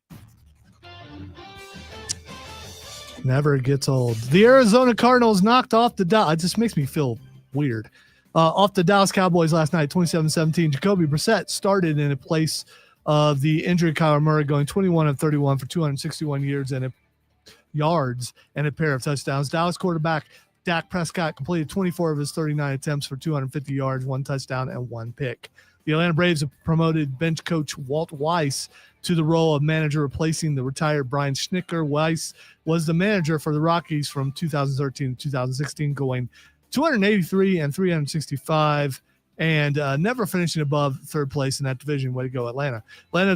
Alabama defensive back Drake Kirkpatrick Jr. has been suspended from the team following an arrest for reckless endangerment and attempting to elude arrest over the weekend. Kirkpatrick, son of former Alabama DB and NFL veteran Drake Kirkpatrick Sr., had 8 tackles.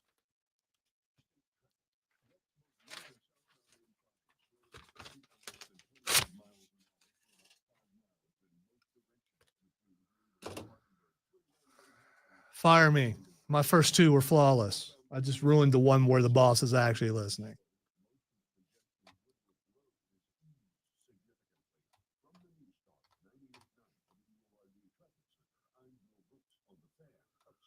I mean, you know, if I pass out, Steven, what would you think?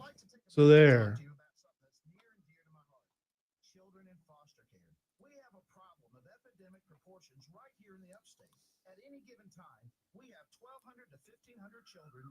No, what got me is my brain does not want to function.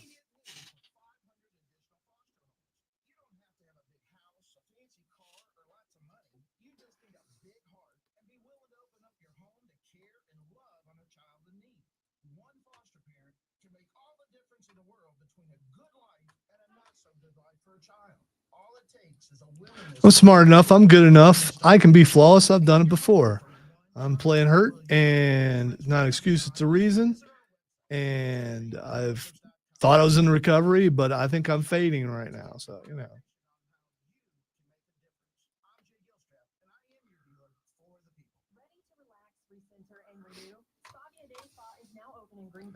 I'm not here tomorrow. It's all your fault, Steven.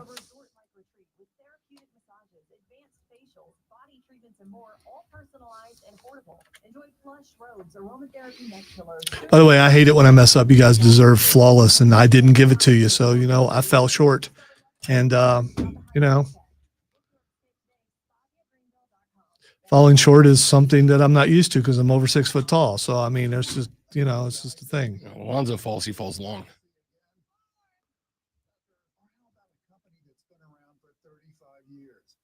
That's proven time and time again that they're your first choice for your kitchen and bath remodeling. I also right now presently feel like there's something crawling in and out of my ears, which is very distracting.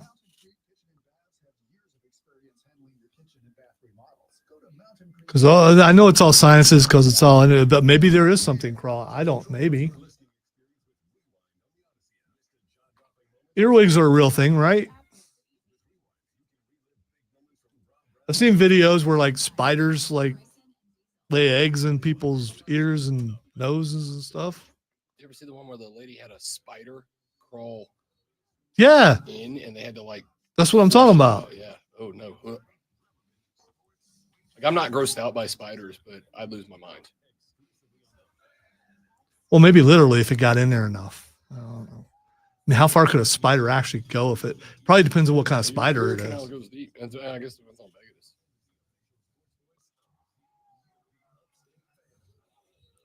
Get one of them there tarantulas up in your ear. I think it's ear hair, but it's actually a leg that's coming out. It's just,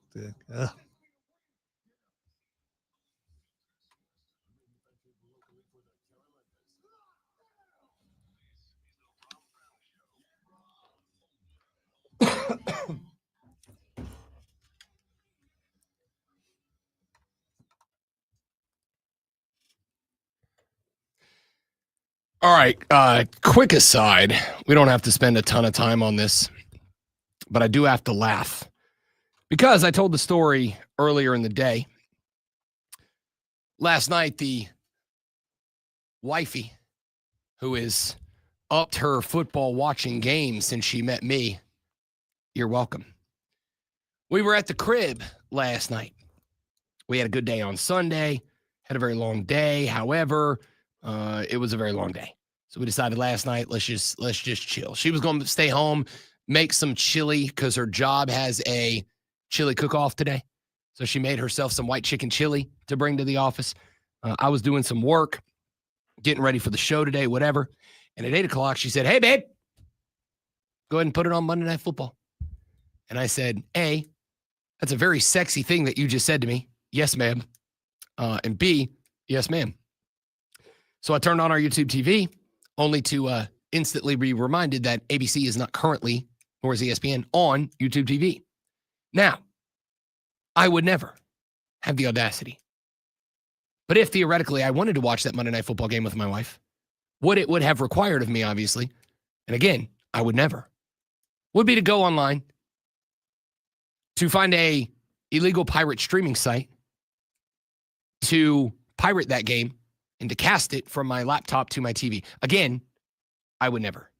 And if theoretically I was going to watch that game in order to talk about the fact that Jacoby Brissett diced the Cowboys last night, in order to tell you how comically funny I would have found it had I watched, to see Steven and Jerry throwing tantrums in the owner's box, hilariously watching Stephen A. Smith, if I watched it, but I didn't see this, get up, shake their hands, and leave as the game was happening.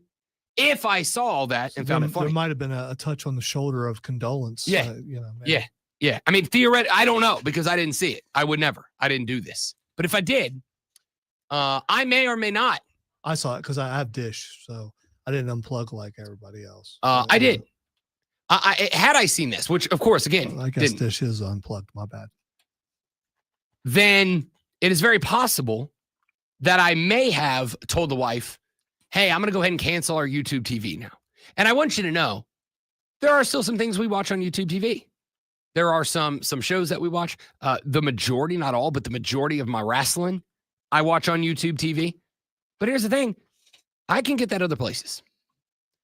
The cancellation of YouTube TV was primarily on principle. It was primarily along the lines of, you know what? If the billions and billions of the Rob's dollars that you get just aren't enough, then I'm going to keep my X amount of money.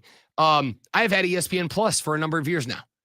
I have had ESPN Plus primarily because I can watch Greenville Triumph games on ESPN Plus. If I can't make it out to Paladin Stadium, if they're on the road, I can watch the Triumph play. As much as I feel like an awful fan, and I genuinely hope this does not hurt the Triumph in the long run, but I cancel my ESPN Plus. I'm like, absolutely not. I'm not doing it. Because now I'm at a point where if I want to watch ESPN games, I got to pay them another $30 whatever it is a month. Oh, and by the way, you got to have YouTube TV to watch Fox and the Big Ten games. Oh, and by the way, you got to pay extra for the ACC and the SEC network to be able to watch whatever games are on those if you want to watch those. And as somebody who needs to watch all the games, I would have to. So again, if I was going to, I would never. I'd stream everything. I'd go pirate everything, which is, again, sorry to you companies, I don't care. Very easy to do. Take like 10 minutes of Googling. You'll find some spots. Remember earlier this year, the website, Stream East went down. Stream East was the largest sports streaming site out there. I would never, but you could go to Stream East and they had pretty much everything. You could watch just about any sporting event taking place on the planet on there. And it got shut down. It was being run out of Egypt. And the feds got to it and they shut it down. Do you know what happened? It was back up in like 3 days. Somebody else picked it up and ran with it. Like 3 days later, it was back up and running. So I just don't get it.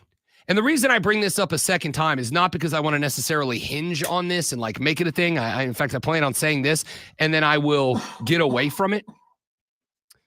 But during the break, I was scrolling around Reddit.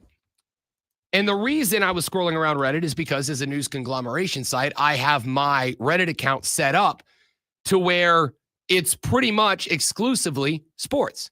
And I like Reddit because it is a good mix of here's the news, it's fast, it's breaking, here is what happened, but it also is an open conversation forum. And depending on the subreddit you're in, there are up to millions of people who can chime in with their thoughts. And while most of it is insane, some people pop up stuff that I go, oh, damn, I didn't think about that. That's a good call. So I'm scrolling Reddit and I come across an advertisement. And there's this new thing that happens on Reddit, and this I don't love. It is, once again, the bleepification of technology. Reddit recognized a number of years ago that people don't want to be advertised to on this website. Like, we want to go, it used to be, you just went to Reddit. Like, there was no advertisements. You just went there, read your news, got engaged in conversation, whatever. And they had to start advertising on it. And nobody was interacting with it. And so a couple of years ago, what Reddit started to do was putting advertisements up in the same style and format as comments in the running thread. So as you're scrolling through the thread of commentary, there will be one that comes up and it'll say something that catches your attention. It's not a comment. It's an advertisement made in the style of a comment, because when you scroll through Reddit, they're tree style. So like there's one parent comment, and then as people reply to it, it branches down. So the next reply goes under it and shifted over to the right. And if anybody replies to that, it goes shifted to the right. But the next person who replies to the OG comment, it drops down below those two and is next up paragraph style, right? So they just start making them look like comments, because as you go through, if you're done with the comment thread, you click on the original comment and it folds all of the comments attached to that into one little bar, and it brings the next comment thread up. So if you're going through and you're clicking on these to minimize the comments to work your way all the way down, some of them are advertisements that look like a way to get you to to get you to click on them thinking you're collapsing a comment, but it brings you to an external website. And what does Reddit get? Hey, company X, somebody clicked on your ad. Pay us for that, because that's how that works. So it's that, like, even that, which used to be the last bastion and refuge of goodness on the internet for me, even that is ruined to some degree now, because now I have to triple check every comment to make sure I'm not accidentally clicking an ad. Anyway, I'm scrolling Reddit because it is like, even though it's gone to crap, it's still the last best place for this type of engagement on the internet. And I came across a comment that said, YouTube TV customers should do like I did. Get the sports you love from ESPN back. Go to keepmynetworks.com and sign. And I was like, what is this? And then I looked. It's an advertisement from ESPN. ESPN is running an advertisement on Reddit that is trying to encourage people, and dare I say, trick them into clicking on a link, sending them to keepmynetworks.com, which is a page ESPN has boosted up to get people to come over and read their propaganda about how this is all YouTube TV's fault. It's not theirs. It's all YouTube TV's, except it's not. See, because ESPN, when they propped up their new streaming service, ESPN, what is it called now? It's not Plus anymore, right? Is it still? It's not Plus. ESPN, whatever. It's not. I have it. I went ahead and paid for it. Did you? Yeah. Is it worth it? Yeah, definitely. Okay. You get a lot more stuff, and unlimited. Yeah, and all the PLEs are getting ready to go there for wrestling. Yeah. So $29.99 a month, $299.99 or $299.99 a year. Includes, quote, all ESPN networks, ESPN Select, which costs $11.99 a month. If you and is similar to the old ESPN Plus with just exclusive comment. Service offers features of live events, on-demand content, studio shows, and a bundled option with Disney Plus and Hulu. So what happened here is ESPN propped up their new streaming service for $29.99 a month, and they want you to pay for it. By keeping it on YouTube, in order to make up the difference for somebody like me who, would I have eventually moved over and signed up for it? Yeah. But the reality is, for $30 a month, I got to figure out what I'm going to go cut from somewhere else, right? Like, what am I going to cut from somewhere else? Where am I going to take $30 from to move it over here? And for the record, I'll find something. Honestly, right now, probably Netflix. Like, Netflix has basically been documentaries for the wife and I, but like, there's documentaries on Hulu, on Disney Plus. There's plenty of documentaries. I could take it from there. I could package it up, kind of put it in, add it to the Disney Plus, whatever. It's I don't know if it's like it's a principal. Scratch that. It is exactly a principal thing for me. They basically went to YouTube, said, hey, in order to make up the money that we're not going to get from people who won't sign up for ESPN Select because we have the ESPN channels on YouTube, we are going to charge you X dollars more per subscriber to carry our stuff. And in order to make up that money, YouTube's like, okay, well, then we're just going to charge that to the subscribers. But ESPN asked for such an exorbitant amount that YouTube TV was like, no, we're not doing that. That's not going to happen. And it leads us to where we are. The fact that we live in this world where there's 90 different companies and all of them have their exclusive stuff. This was one of the problems that I had from the beginning. I understand that college football is a business, and I understand at the end of the day that if anything in this country of unchecked capitalism, if there is anything that is money related, it is going to end up in the hands of somebody who is going to milk it for every freaking penny that is in it and not give a damn about the product that is delivered to the consumer. And there will get to a point where, and it happens all the time, you've seen it. It's called venture capitalism. Somebody buys a thing, they milk it for every dollar, then they break it up, they sell it for spare parts, and then they move on to the next thing. And they do not care if that thing was a staple of your life. I saw it happen to a local restaurant in Fort Walton where a venture capital company came in, they bought the restaurant, they ran it for a little while, then they eventually started downgrading the recipes, downgrading the ingredients. The food sucked. The restaurant stopped having customers. Then they broke it up and they just sold all the restaurant appliances and cookware and all that, made a profit, and then they were just gone from the town. And what happened? A town that grew up on this restaurant in Fort Walton Beach, Florida, a town that grew up and loved this restaurant, they got left with no restaurant and no profit from it. They got left with no restaurant and a major economic driver, as it was one of Fort Walton Beach's favorite restaurants to go to.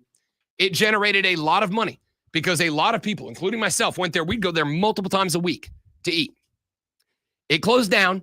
A bunch of people from out of town stripped it, sold it for sale parts, took all the money from it, and left town.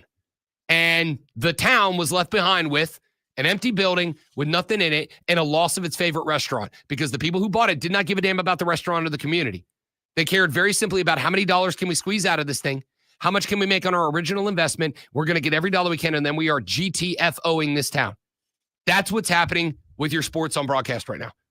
That's what's happening with your sports on broadcast right now. And the response that I am getting is ESPN going on social media sites and spending however much money this costs. And I promise you it's not cheap. However much money they're costing, that they are paying to try to gaslight us, the customer, into getting mad at YouTubeTV, as if it's YouTubeTV making the decision. Don't get me wrong, they're in on it because they want as much money as they can get too. But they realize because there is a saturation point. There's a saturation point where you will start to see, and you know, I know Disney Plus is toying with this right now. I got an email like 3 weeks ago that said my Disney Plus plan, and I like Disney Plus. It's got Star Wars, it's got Marvel, it's got National Geographic, and I'm a big dork. I like Disney Plus, but it went from $15.99 to $18.99 a month. Now, $3 didn't chase me off. But you know what will? If they bump it up next month to $21.99 a month, then I'm going to have to go, I got to tell you, I'm out. I'm out. Because I watch it a few times a month, but it's not like, you know, I probably watch it to the tune of like $2 every time I tune in to watch a program on Disney Plus. That may not be worth it. So it sucks for all of us that you've got effectively 3 multi-billion-dollar companies, ESPN, Disney, ABC, YouTubeTV, and Google running the whole thing that they don't care what this does for us. They're going to hit a saturation point, I think, at some point where they go, okay, we've lost too many customers for this to be beneficial, but they don't care what this does to us. And it's just, man, it's frustrating. Dare I say, it is infuriating. And it's just very disappointing. Steven said, sorry for the loss of Hooters in Fort Walton. Here, you know what, Steven? I know you're being a smartass, and I respect the smartassery. Nice job. Here's the thing. That is exactly what happened to Hooters. That's not a joke. That is what happened to Hooters. Hooters got big because they had a group of owners. So he figured it out? No, it's not the Hooters I'm talking about. Mine was like a truly local Italian restaurant, if you want to know the place. Truly local Italian joint. But that is what happened to Hooters. Hooters was, it had grown itself from a local company, I believe in South Florida, into a national and then eventually international brand with a group of guys who started it. And then one day they sold it out to a private equity company. And that private equity company took it over. And then one day, do you know what they said? They said, we can increase profit if we drop the quality of food. If we just drop the quality of food a little bit, then we can take the difference, that little bit of difference in spare change from every wing, and that's now profit. And they killed the quality of wing. That's what I've said for years. Hooters for a very long time had the best wings in the game. That's not exaggeration. I've told people before, you know what I did this when I hosted the Hooters Sports Show with Rob Brown. I was on remote 2 or 3 nights a week at different Hooters around the Florida Panhandle and Lower Alabama. I would drive from my house in Destin, Florida. I'd go do shows in Mobile, Alabama, Panama City Beach, Florida, everywhere in between. And one of the days a week, I talked to the owner of all the Hooters in that region, a guy by the name of Stu Houston, wonderful dude. And I said, Stu, one day a week, you know what I want to do? I want you to have all the girls come in like khakis and sweaters, like fully covered up. Because what I want is for fellas to be able to bring their families in and convince them, like, dude, seriously, the wings are really good here. Like, the food's good. And then when I was doing that show, the decline started. The quality sucked. The wings got smaller. The breading got thinner. It wasn't a season. You could taste the difference. And it went downhill. And eventually, the people who did that got as much juice out of it as they could, and then they just stopped caring about it. So now the OG owners are trying to buy Hooters back from that group so they can restore it to what it used to be. And I hope they do. I'd love to have a reason to go back to Hooters. I'm not too big to admit it. I'd love to go back to Hooters because the wings are delicious. I haven't been in years because the wings suck now, with all due respect to Hooters. It's a joke, but like, that's what's happening. What's happening is the broadcasting version of our sports being Hootersified. You've got a bunch of people who are trying to squeeze out every dime that they can get, and they do not care how it impacts you. And eventually, they'll get every dime they can get out of it, and then it just kind of like, they'll just let it be what it is off to the side. And whatever that final product looks like, that's what we're stuck with. It was, again, I think, in fact, I don't think, last night, J.J. Watt, who is an on-air broadcaster for the NFL. I don't know if he's going to get in trouble for this or not.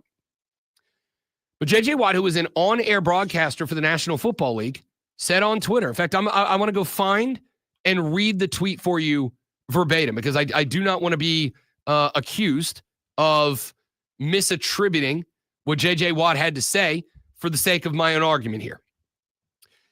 J.J. Watt put on Twitter last night, quote, "So we're just not watching Monday Night Football, huh? I'm not buying another streaming subscription. The crazy part is I have some sort of subscription because I watch Espanol matches on ESPN+, but I can't watch Monday Night Football. I don't understand it, and quite frankly, just don't really care to figure it out right now. It's just frustrating, all of it." Yeah, it's that, man. Like, that's exactly what it is. And I got to tell you, like, I will be going to, before Saturday, I'll be going to the store and getting an over-the-air antenna that will attach from the back of the 75-inch, run along the wall, and be plastered to the window of my bro cave so I can watch the local network channels, the OTA channels locally, and past that. I'm not saying that I know some illegal streaming websites and I'm going to be watching all of them there. I'm just saying that it would make sense if I did. Wink. Because that's where we are, man. And Saturday, when I was starting the show from noon to 4, and I turned on my TV going, all right, Clemson, Duke, this could be a big one. And then made the realization that I don't get to watch Clemson, Duke. I don't get to watch it because I'm not going to illegally stream it. Anyway, breakdown of Clemson, Duke was available yesterday on the show. Not because I watched it, just because, somebody told me about it. That's all, and nothing else. I watched it. I told him all about it. Yeah, Alonzo watched it because he's got Dish. Stick around. We got a lot more to get to. Maybe get back to the Braves, MLB postseason awards, a little bit of NASCAR. When I come back, Lonzo, I saw yesterday, it happened on Sunday, the greatest wingman move I think I've ever seen in history, and it is directly sports related, so I can talk about it. Back after this on the Rob Brown Show on the Fan Upstate.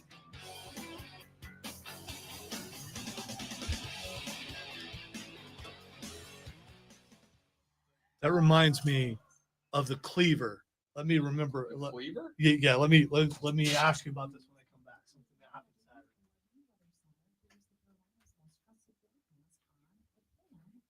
Saturday. Stay right there, guys. I gotta get our interview for tomorrow set up. Be right back.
When Rob Brown was a young man, more formidable back in the day, Rob Brown was I was a friend.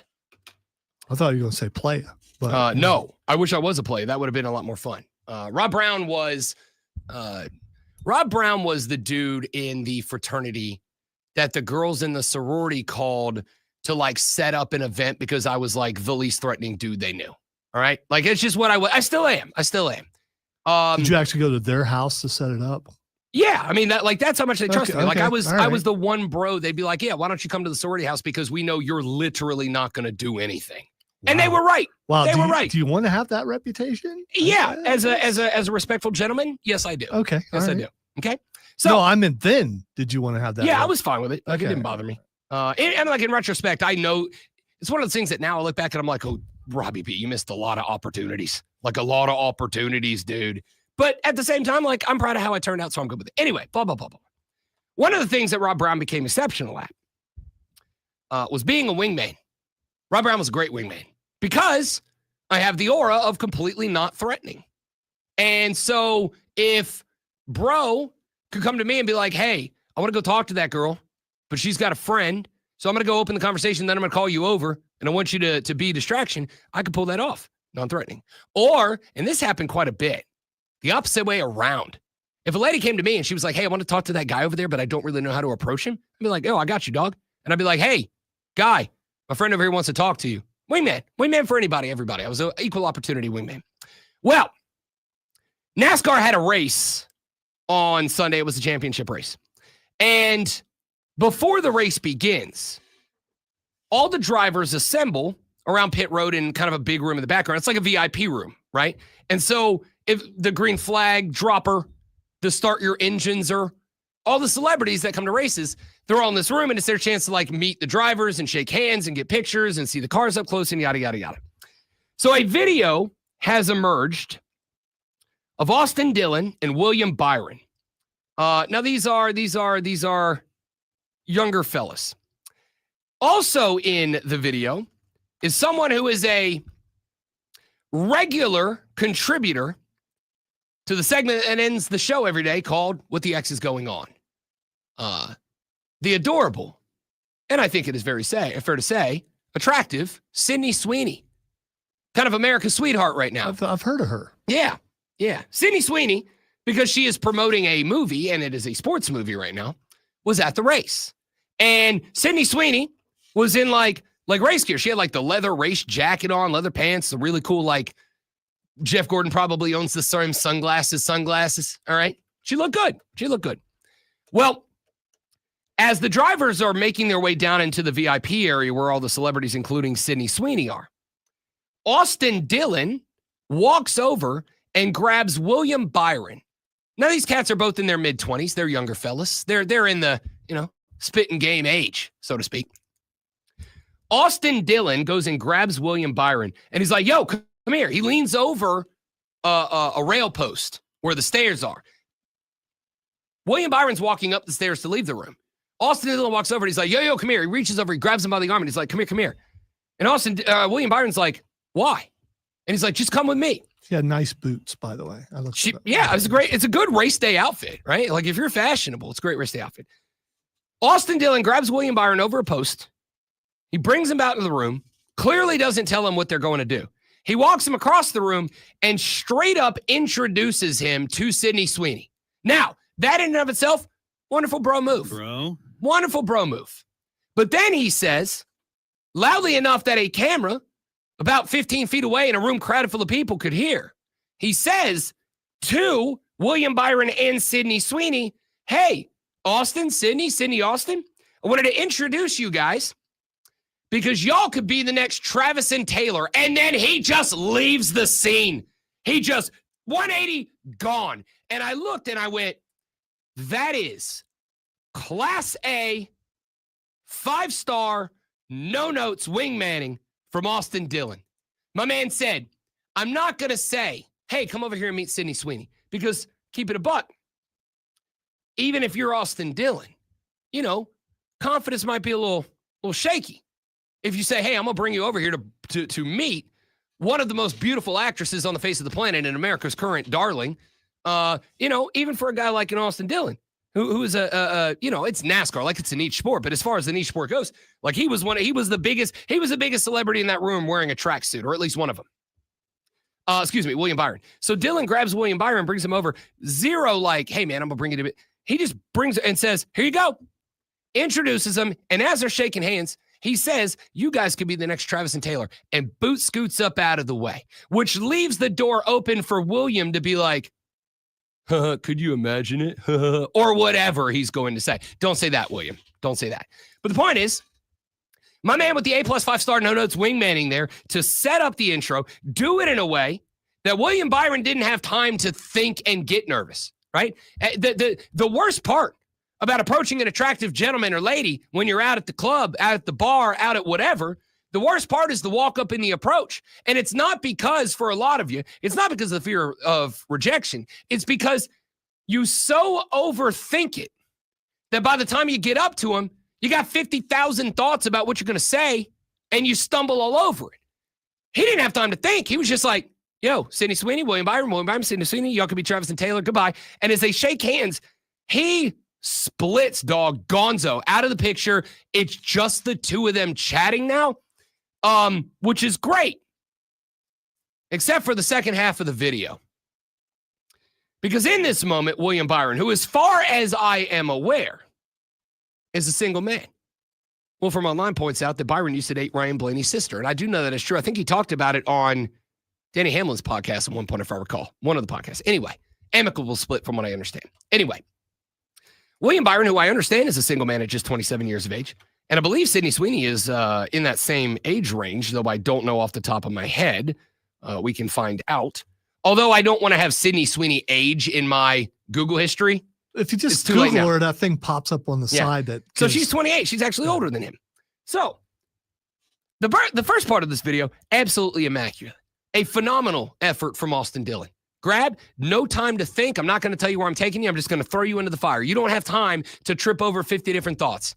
I'm putting you, and you just got to go with the first thought that comes to your head when you were introduced to one of the most attractive women on earth and one of the most famous people on earth. And then, and this is my favorite part, he introduces William Byron to Sydney Sweeney.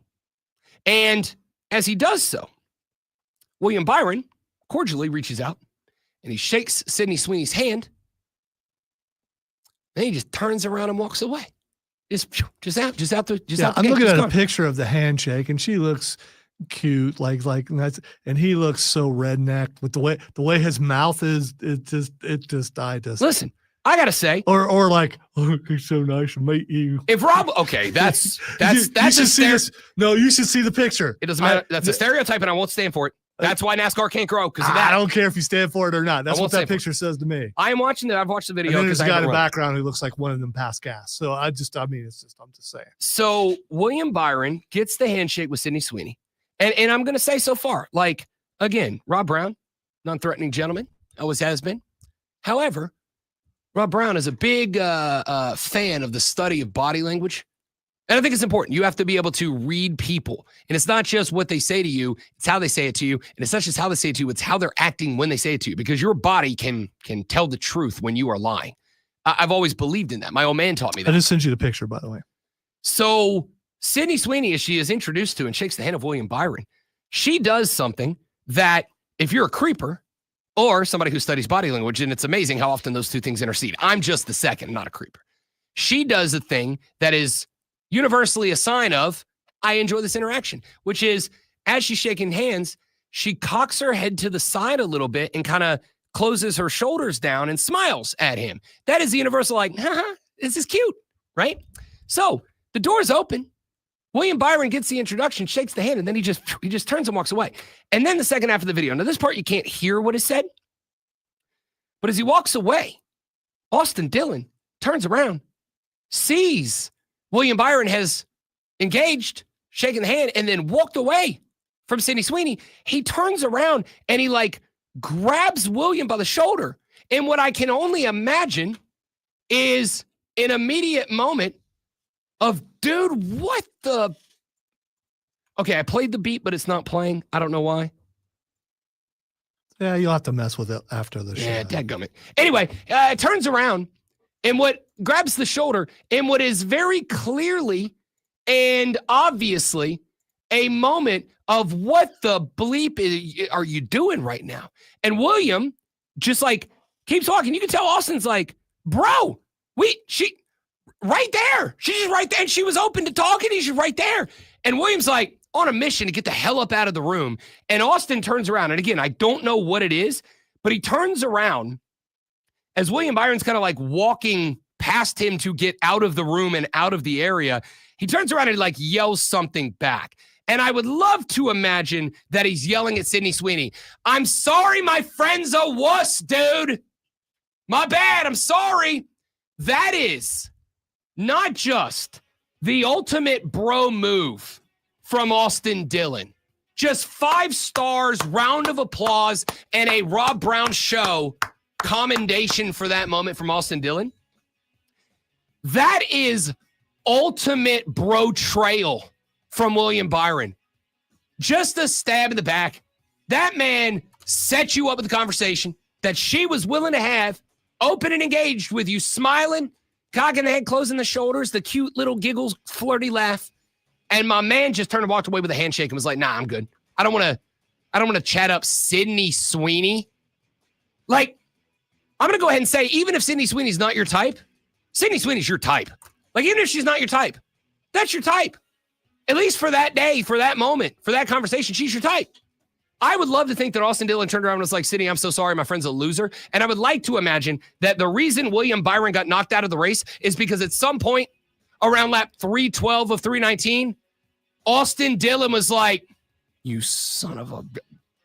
and just popped his tire. Just hit him with the front end, popped the tire, and you lose the championship because of that moment. The ultimate bro move from Austin Dillon and the ultimate bro trail from William Byron. You deserve better, Austin, after that move. That is an absolute brilliant move. Come on, dog. Come on. Let's take a break back after this. Wrapping it up next on the Rob Brown Show in the Fan Upstate. I mean, look at that picture and tell me I'm wrong about what I said. You tweeter it to me? I'll put it on Twitter, yeah. Where's my tweeter? There it is. Oh, crap. I'm supposed to be going to Charlotte Sunday. I forgot to have tickets to that. Nah, I mean, his mouth is in look, come on. How you doing, Miss Sweeney? I see it now. Look at the guy behind him. One of them passed gas. I'm telling you. I'm going with William Byron right there. That's why he got away really quick. He got nervous, passed some gas. The dude behind it, he's smelling it, and he's embarrassed, and he had to leave. That's what happened. That's what I'm going with.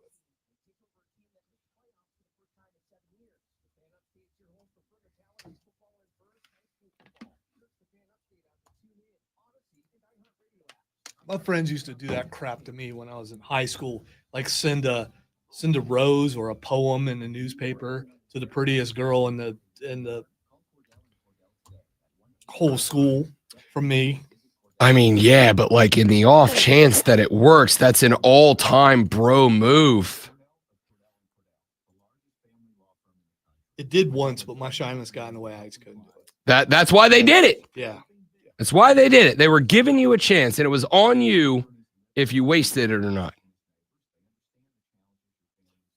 I get it. Like the first, golly, probably 2 or 3 of my long-term girlfriends, I did not talk to first. I got introduced to or put in the same spot or whatever.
I appreciate that, Fonzie.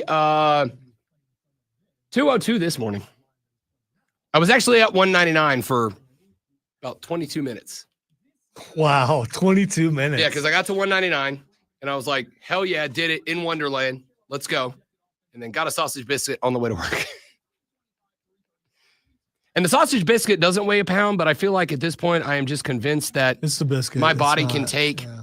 16 ounces of food and turn it into 3 pounds of weight for no good reason.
The Rob Brown Show on your radio. It is the Fan Upstate. Wrapping up the radio program today. Couple of things that I want to get to very quickly that either we spent a little bit of time on but could do some more, or maybe don't necessarily need a whole lot of time. I think I'm done with Ja Morant. I really thought for a while that Ja Morant was going to be the next big thing in the NBA. When Ja Morant got going, the dude is obviously wildly, wildly talented. I just don't understand the thought processes of Ja Morant over the years. You've had multiple instances with guns. I don't know how after instant number 1 with a gun, you do it again when you know what's on the line. I don't get that. You're a kid who, and I say this like this is said to guys like Ja Morant as an insult. It's not meant to be like you didn't come from that, right? I'm not saying that you have to come from one type of background and that's just who you and what you are forever. But like, my guy, you're putting millions and millions of dollars at risk. Why? For a stupid image, for an irrelevant image. Do you understand that the absolute best thing in the world for you would be to just be the best basketball player in the world, which I think you have the talent to do. So if you missed the story that took place earlier this week, Ja Morant got suspended by the Memphis Grizzlies for 1 game for conduct detrimental to the team. Now, we don't know if there was more to it, but what we know is that Ja Morant was asked earlier in the week about his play style and his play time. And he said, in a roundabout way, ask the coaches. But it wasn't ask the coaches in the style of like, because I don't know the answer. It was ask the coaches more along the lines of like, yo, bleep the coaches, man. They're screwing me up here. They're the ones that are doing that. They're the ones that are making this whole thing a problem for me. So I don't know if there was more to it or not. Frankly, I don't care, nor does it matter to me. But what I do know, I fixed it. What I do know is that Ja Morant took the 1 game suspension. And then Ja Morant, after the 1 game suspension made the return, was asked about the organization's statement and their belief, their feelings when the statement was made and the suspension was announced. And he said, y'all asked that question to them, huh? Y'all know the answer to that. Effectively saying, we're not in a good place right now. Like me and the Grizz, we're not in a good place. And I will acknowledge that, like, more often than not, y'all know I take a player side in a head-to-head debate with a franchise. More often than not, I'm going to take the player side. Because more often than not, it is the player fighting back against what I believe to be, in most of these leagues, unchecked power to some degree by the owners and by the teams. So I'll take the player side.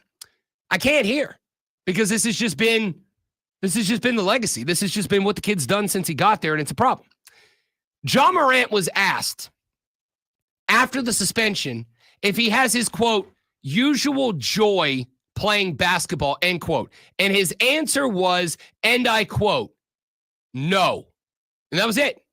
He was done. He was out of that. Like, he didn't want any of that after that. Morant threw a few more go ask the coaching staffs throughout his answer. And at one point, he was asked what the team could do differently. And he said, quote, according to them, probably don't play me, honestly. That's what basically the message was after. It's cool. So it's obviously very not cool. And again, I don't disagree that there's probably some level of ineptitude from the Memphis Grizzlies. But I'm kind of looking back now at when they fired their last head coach, Taylor Jenkins. The reason that was given and suspected that he was fired was the locker room blew up. But I got to tell you, the more I'm watching this, the more I'm like, golly, I think it may have been Ja Morant that blew the locker room up. I think it may have been Ja Morant. That's a problem. Like, that's not ideal. So I got to tell you, like, I am really shocked. I am really shocked to see this play out because I think Ja Morant, if the dude would have just, like, I'm not a shut up and dribble guy. Like, have your opinions. Say what you want to say. Do what you want to do. Recognize that there are societal consequences when you decide that you want to speak out. But hey, that's the American way. Speak out. I don't care if you play basketball or if you're a janitor or a politician. You have the right to speak out, and people have the right to treat you and react to you the way that they wish to do so based on what you say and how you act. But man, if you would have just dialed in, locked in, been a great team player and played basketball, Ja Morant, you probably would have been in the cut. Like, I really think he could have been like Iverson levels of talented. I think he could have been Iverson levels of talented. And now I'm at a point where I'm like, not only are you not going to be that way in Memphis, somebody's going to roll the dice on this kid, but like, are you handing him the keys to the car when he shows up? Because you know if you hand him the keys to the car, he's going to take it on a joyride and wave a gun out the window. Like, not ideal. All right, real quick. I said this earlier in the show. Braves have promoted bench coach Walt Weiss to replace Brian Snicker as the skipper of this team. And I am devastated. I am devastated by this move. I hope I'm wrong. I hope Walt Weiss proves me wrong. I would be more than glad to have Walt Weiss on this show if they go on and they make a playoff run that's deep and whatever, to have him on the show to say, Rob Brown, you absolute jackass of a person. I'm right, you're wrong. You. I'd take that phone call. That'd be great. I'd love to have him on the air. I just don't think I'm going to be. Because the problem you had with this team last year, while it was consistently and regularly blamed on injuries and bad luck, which I'm not arguing that injuries weren't a part of it. I don't believe in bad luck. I don't believe in good luck or bad luck. I just don't. Things happen. Sometimes they're good, sometimes they're bad. I don't believe in luck. I just believe it was bad. And I think a large part of that was because of the reason that Brian Snicker at 70 years old was just unable to communicate with the locker room and get them all on the same page.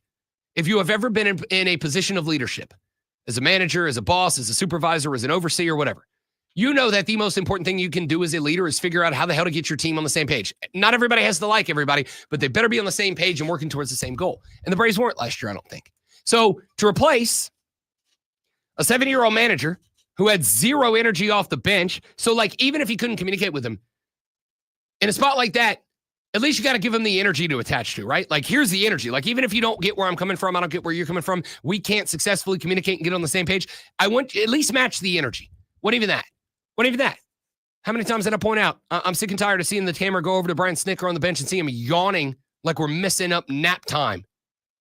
And so to replace that guy, you went with a 61-year-old manager who aesthetically is the exact same guy as Brian Snicker, but has also been a previous manager and who was like nearly 100 games below 500 as a manager, who never checked in above third in the division as a manager, and was so bad as a manager in his time at Colorado that he fired himself from the job before he moved on. And yes, he was there when the Braves won the World Series. And that's great. That's good. That's awesome. Awesome. But that team was different. That team was special. That team was the anomaly. That team was the exception, not the rule. So I don't know how it is that the Braves expect to go from a team that last year was banged up and had bad luck, but really it was all attached to the fact that there was zero leadership from the manager's position, to just hiring the same manager to do it again. Braves fans, strap in now, because next year's going to suck. Non-Braves fans, strap in now, because you thought angry early season Braves fan Rob was bad this year. I'm going to be insufferable next year. And now the Rob Brown Show presents Twitter. Could not imagine for 1 second you being insufferable. No, never. Not once. Your in my sunny life. disposition would not allow it. Never. All right, the first thing that's Xing is Bronny James. Did Bronny get in the game last night? Yeah. I didn't watch the Lakers game last night. He apparently played pretty well. I think he's a good player, you man. know who wasn't there? LeBron. You know who else wasn't there? LeBron James. Luka wasn't there. Luka wasn't there either. You know who else wasn't there? Who was it else? Austin Reeves wasn't there. And you know what they did? Lost by 70. No, they still won. Yeah, no, I know. Austin Reeves finished. No, wait. I'm saying Austin Reeves did play. Okay, last I night. must have saw. Yeah, the Reeves wrong played thing. 26 points, 11 Oh, assists. my bad. And most importantly, and I'm watching it right now, absolutely filthy lob to Bronny. All right, that was 2 nights ago. Oh, was it? Yeah. Okay. Well, Yeah. I'm seeing this from last night. You're right. That is from Sunday night. Okay, so maybe he didn't play last night. Either way, whatever. I don't think Bronny James is a bad player, man. Like the problem was never Bronny James was a bad player. In fact, I would like to go on the record and say I am relatively sure. Yeah, I'm relatively sure. I think Lonzo and I were the only show that were like, he got picked 55th overall. Yeah, and for that, He's not a bad player. He's doing pretty well for Yeah. getting where he was picked. Yeah, he's not a bad player. All right, the next thing that is Xing is Matthew McConaughey. By the way, Lakers won 123-115 over the Blazers last night. Bronny played 19 minutes, 1 of 4, 1 for 2 from the arc, 6 assists in the game, just 5 points, but again, reserve role, it makes sense. Who, Matthew McConaughey, is that who you said? Yes. He's Matthew trending because McConaughey. he's all right. Well, yeah, that's true. Yeah, I have zero idea. It's his birthday. Oh, Matthew McConaughey is, don't tell me, 50. Oh, he's older than that. 60? Well, younger than that. He's 56. 55. He's 56. 56? Yeah. You know, I'm obviously not going to be in the realm of the jackedness when I get to that age. But I think I still look young for the 40. When I shaved the other day, I got told a number of times I look 30. So I think I'm going to have the youthful expression of a Matthew McConaughey, just not the everything else. I don't know. I get told all the time that I don't look my age and I'm 1 year older than him. Who knows? I mean, people try to be nice. They don't need to be. I get it. It's like all those people who come up to me and they're like, dude, you look like Bradley Cooper. And I'm like, I know. Thank you. Yeah, I was there. I've seen that happen. I was a stunt double in A Star is Born. Mm-hmm. Yeah. Yeah, you get to spend some time with Lady Gaga. The next thing that's I hate how you said that. Yeah, because I've heard someone else say it. I thought hate it was hilarious. The next thing that's Xing is Paul Heyman. Paul Heyman Xing because last night I haven't seen it yet, but I know we had a big segment with that one guy and the Vision. No, not my boy. Your boy. A guy that's on that roster Your boy. in the Vision where he came out, he saved Punk for the Vision, then but I guess came back in the ring and then they beat Punk up and said, I'm next for the belt or whatever. I'm good. That's not exactly what happened. It was close to it. He saved Punk and then he brought out the brass knuckles, act like he was going to use it on other people, and instead he slapped Punk pretty hard. You should look at the slap. I dislike him as a person. But he can sell. So probably the first the first addition to the Vision would be Logan Paul, and I think that would be perfect. I think that would be great because I don't think those two guys can carry it on their own right now. Logan Paul would be the focal point, and I forget what I saw it on, but I thought it was pretty funny. I don't care if you guys like it. Hey, by the way, real quick aside before we move on to the next one, congratulations to Atlanta Braves icon Dale Murphy, who was on the 2020 Contemporary Baseball ERA ballot. He's or ERA. Jeez, I'm a baseball guy. Era, contemporary era ballad. Barry Bonds, Roger Clemens, Carlos Delgado, Jeff Kent, Don Mattingly, Gary Sheffield, Fernando Valenzuela, and Dale freaking Murphy on the contemporary baseball era ballot. Congrats to the Big D, man. Well, I love Dale Murphy. I've met Dale Murphy a few times in the past. He is a stellar human being. In fact, I haven't even brought a studio because I like it too much. It's in my house. I got a Dale Murphy bobblehead that I got like 20 years ago, and I've carried it around the whole time. That you interrupted the final thing on what the X for that. Sydney Sweeney. No. Oh, okay. Because you've already talked Sydney Sweeney earlier. We don't want to have too much Sydney Sweeney because you can apparently have. No, you can't. All right. The last thing it's Xing is National Candy Day. National Candy Day. You know what came across my stream? Much more exciting than baseball.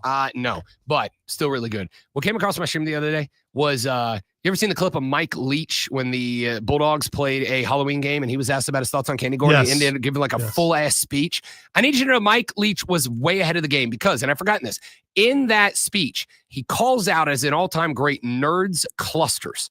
And I completely forgot. And about 6 months ago, the lady friend got on the Nerds Clusters bandwagon. And I got to tell y'all, I am addicted. It is a problem at this point. I can't go in a gas station with it. And I love the blue ones, but they also just introduced Nerds Clusters with like the gummy in the middle is now filled like like Gushers used to be. Remember Gushers? Yeah. So now there's Nerds Clusters. By the way. It's a layer of nerd and then a gummy, and then it's got like the Gusher stuff in the middle.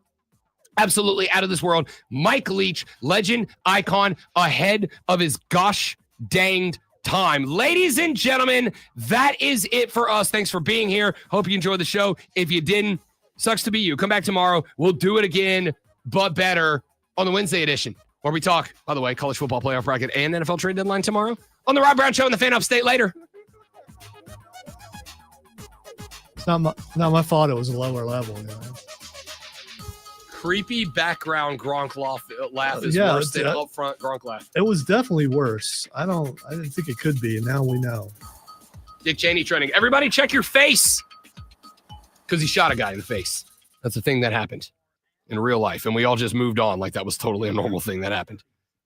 That was fun. How many years ago was that? God, a lot. Okay. A lot of the years ago. Chipper Jones just retweeted the Braves announcement of Walt Weiss and said, boom, love this dude. It's like, yeah, he was your teammate. Of course you did. Should he not say that? It's just not again, I hope I'm wrong, but I just don't see how it's the right hire, man. Just don't get it.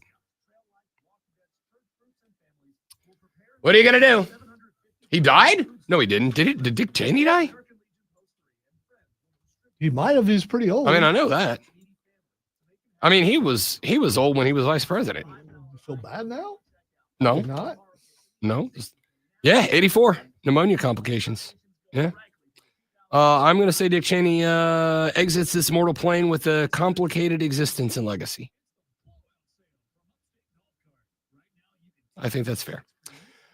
Okay, dudes and dudettes, I got a jet. Thanks for being here. We got a jet because I don't think Lonzo's staying here. So. Well, not in this room. Yeah, fair enough. Yeah. I got to go play with my new computer. I'm going to say play with my new pooter. Realize that could have sounded dumb. Yeah. Uh-huh. Play with my new pooter. You go play with it. I'm gonna go play with my pooter. Y'all have a lovely rest of your day. Thanks for being here. I appreciate all of you. You're amazing people. Tell your friends about us. Help us grow the show so we can get rich and famous and retired. I don't care which order that comes in. Have a great day. Go watch K-pop Demon Hunters. George Kittle says it's good, and so do I. Goodbye.